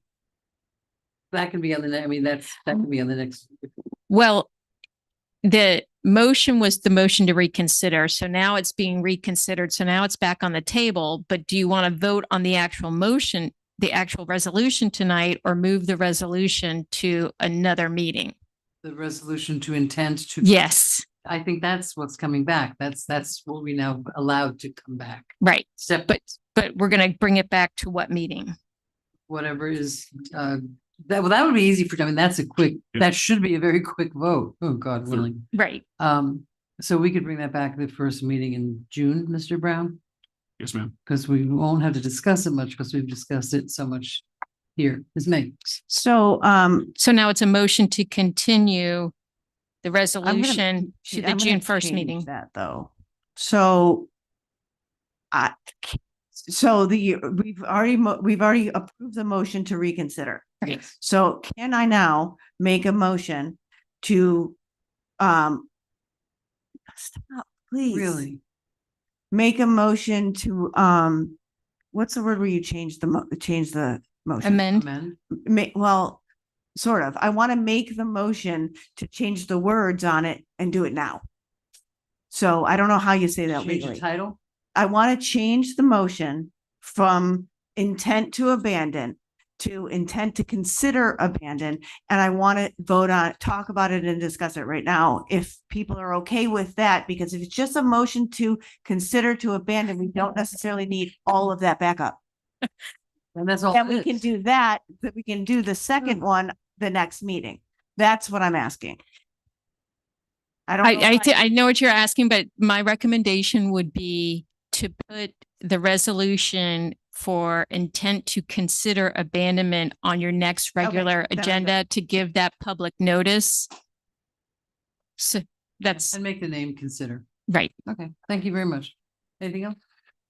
So I just wanted to mention that Benny's on the Beach got some great national press this morning. They had George Hamilton down there. They had major news coverage.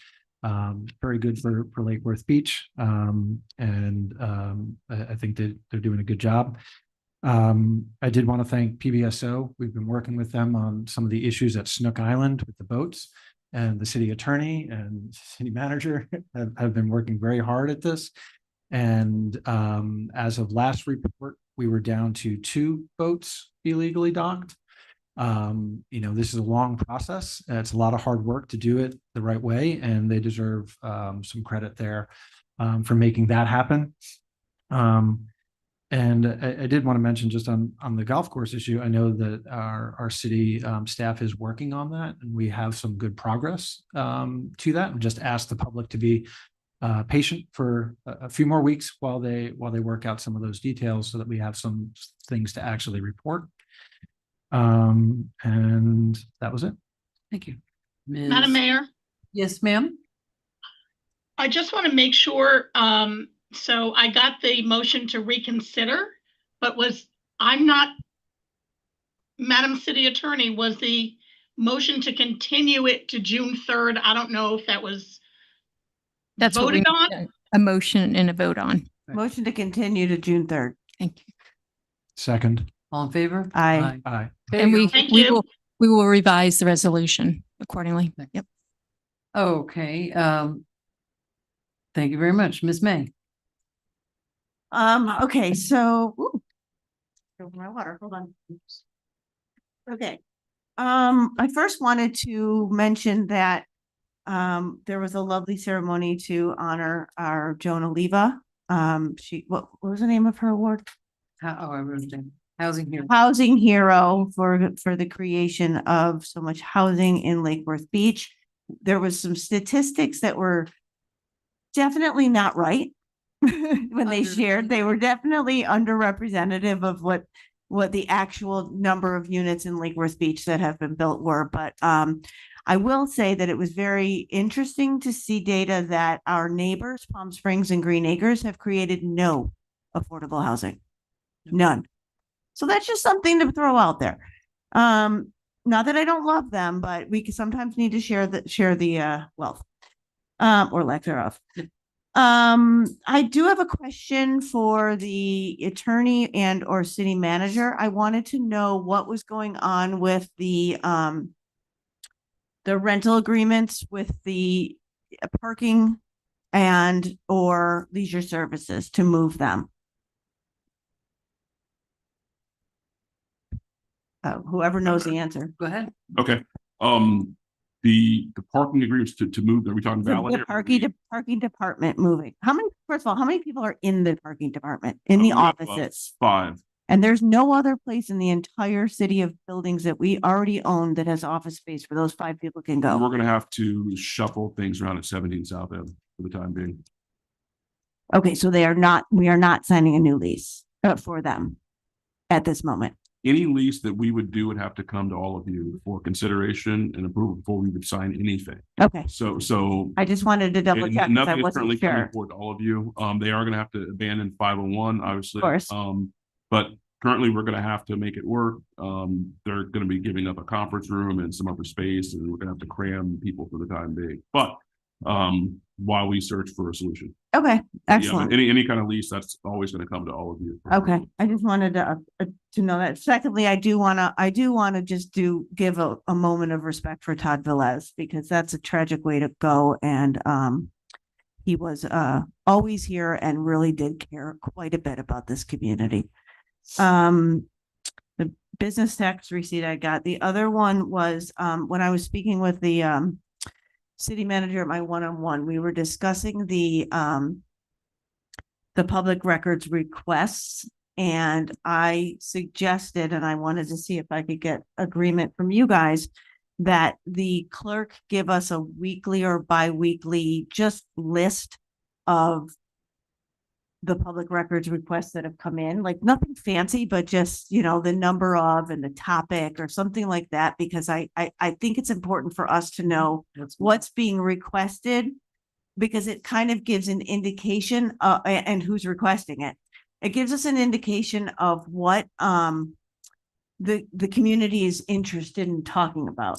And I think that's important for us to be able to know what are they asking? What do they want to know? And that's one way that the community communicates with the city. And I think as the commission, we should all know what's coming in.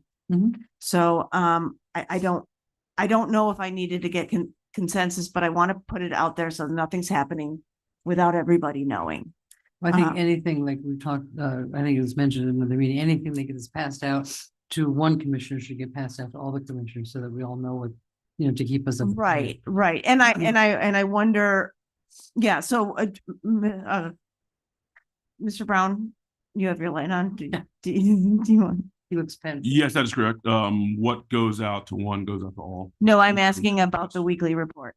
Madam Clerk, Yes, Mr. Interim City Manager. could you give a quick synopsis of the software that we were talking about earlier and what's going to happen about a month from now? Yes, so we've been working for quite a few months to move to have public records software that'll be able to track everything, see where we are in the process, etc. That should be up and running within 6 weeks because there's a lot of setup on the front end before we get it going. So it will be available actually for everyone to see public records on the website. And I'm sure I haven't learned how to do this yet because we've just had a couple of sessions, but I'm confident I'll be able to pull reports and send reports to all of the commission at the end of every week, because we have not had any software. And in fact, before I became the clerk, they didn't really keep track of anything at all. The way I keep track is I keep track by the week of the emails that I get in a folder every week. But because you don't have to create public records that don't exist, we never had anything. But this will, starting in about 6 weeks, I'll be able to provide a weekly report to all of you. Also, you'll be able to go on the website and see what records, what requests have come in. Okay, do you think that it would be an extensive ask to give us a report that you make until then? Not unless I get 3,000 requests in a week. Well, and that's my point. I have no idea if you get 1 a week, 18 a week, 29, I have no idea. It actually depends on the week. And with all due respect, if I could only give you the requests that actually, we get a lot of requests that are not for our city. Oh, I guess I mean the requests that you have given. That I would actually legitimately answer and not say, hey, contact the county or whatever. Yes, I just want to know what could do people that. are asking, what you're giving, information you're giving, so that, you know, when they come to the commission and they speak, that we have an idea that this is coming. That's all I'm thinking about. Yes, I could do that. Thank you. In addition to that, though, I think there, even the requests that come in for which nothing exists, I think is still good information for us to have about what people are asking for. Okay. I mean, I kind of think so too, but I didn't want to Well, ask. okay, but if somebody asks for, I just got one today, they want a background check. We don't do background checks. I refer them to Palm Beach Sheriff's Office. So if you want me to do everything, whether it relates to the city or not, I'll do everything. That's fine with me. That, I mean, yeah, kind of. What do you guys? You don't care? And do most of your public records requests come in writing? Because they don't have to, but do they? Yes, so there is something on the website on the clerk's page where you could submit a public records request. Yep. And so they all come into the city. So there's a city clerk email box. They Yeah. all come in there, and then Shayla and I go through them and send them to the various departments. Well, we appreciate your willingness Yeah, to help. yeah, thank you so much. I appreciate that. And that concludes my report. Okay, thank you very much. District 2. Just a clarification, and I guess this is a question for the attorney, and maybe it happened, excuse me, I had to do a comfort break, so I might have missed something, but is it not true that public information, public records requests can be made anonymously? Of course. You can make a public records request anonymously. The problem is it's hard to make it anonymous. I mean, you can do it through email, you could do it through telephone and not provide your name. You're not required to provide your name. You're not required to provide any information of why you're asking for it. So you could do it. The difficulty is then sometimes there's a back and forth that has to take place. And that's where it becomes problematic. But absolutely, you could set up a fake email account, send in a request. They could send it back to you and we would not know technically who you are. I'm just wondering, I mean, I think that intent, if I wasn't there, but I'm assuming the intent of the folks at the state that set up this arrangement was that there might be perfectly reasonable reasons that somebody wants to make a request, but does not want to reveal who they are. And I would assume that in our interest in knowing who's doing what and what's being done, we do need to respect that aspect of the law. It says anonymous or it says Bob Smith, who cares? Yeah. Right. I'm not saying go dig and figure out who it really is. No, I don't care about that. I just want to It know. would be interesting probably, but that's not what. Right. Okay. Did I have anything else? I don't think oh, yes, I do have two things. One is, some of you may remember that I lost a lifelong friend in January. I will be going to the celebration of life ceremony for that next week, and the scattering of ashes is unfortunately a week later. So I will be out of town for about 10 days. I hope that all of that I can zoom in for them. I anticipate a little bit of a problem on the next Thursday meeting, but I'm hoping I can make it work. The other one should be okay. When are you leaving town? On the, whatever the Thursday is, I think. In 2 days or a week? The 22nd or the 29th? 29th. Okay. Yeah, not the 22nd. So that's, I can't avoid it particularly. I mean, I guess I could, but you'll try to zoom in for the 3rd? I will try to zoom in if it's at all possible for both of those meetings. That'd be great. And hope that will be technically possible.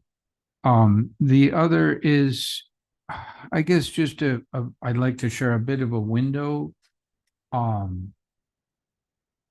Because I think it's something that many of us who have, are just regular US citizens don't necessarily have any exposure to. And I don't know quite how to convey it, but the level of fear and anxiety in families in our own city and worrying about kids, parents separated from each other, parents separated from their kids in some parts of our city is a very big deal. And I don't really have a good way to convey the fear that you see in people's eyes, the fear to not be able to go to work because you're not sure what will happen to you, the fear that if you do go to work, you may not come home, your kids may not have a parent. I don't know what we do about it, but I would ask that people try to be aware that there are human beings in our community that are living in quite a state of fear. And it doesn't help any when some of the immigration procedures have been very much on the edge of following national law. Supreme Court forcibly just did reiterate that persons have right to due process, but a good deal of not following due process has already happened. And not necessarily here, I'm not aware of it happening here, but nationally, yes.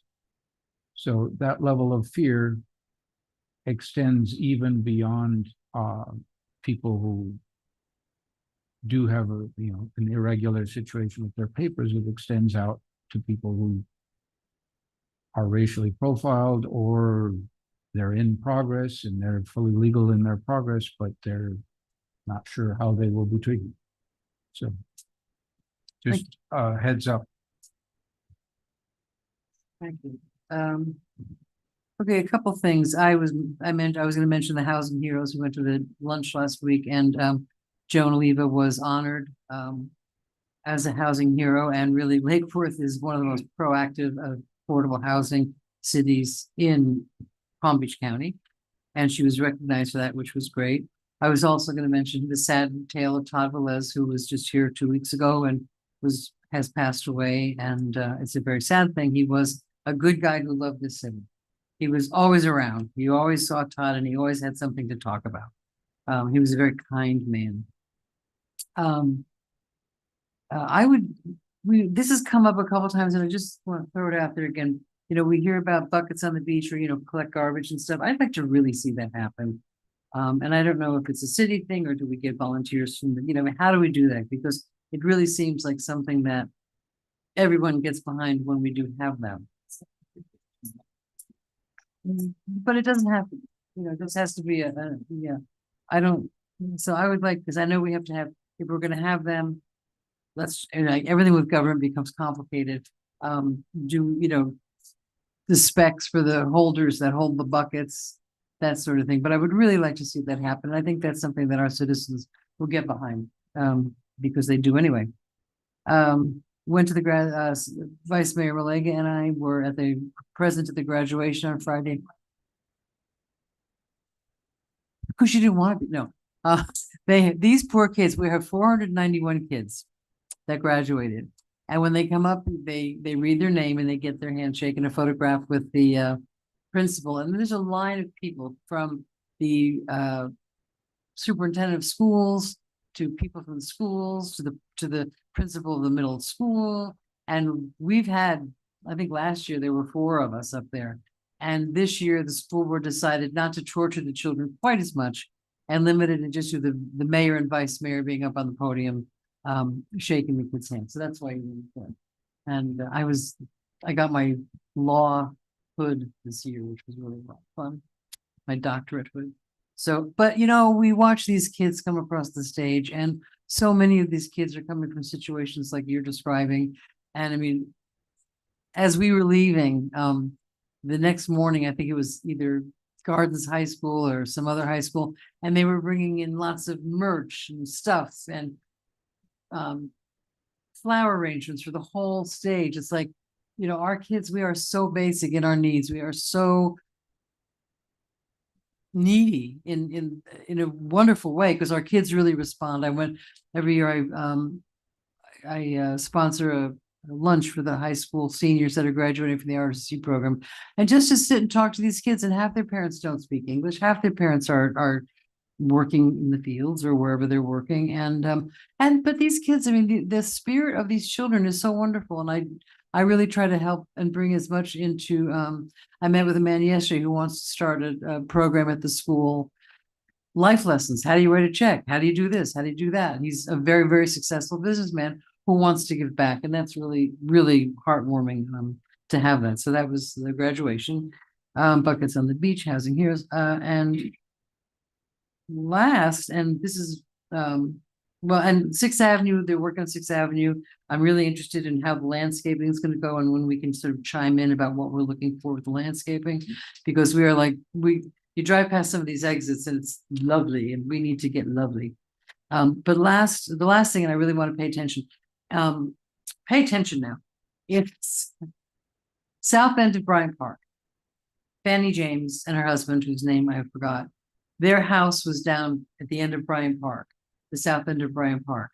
And Ted and the historical group has done a lot of research about where, like almost where it was.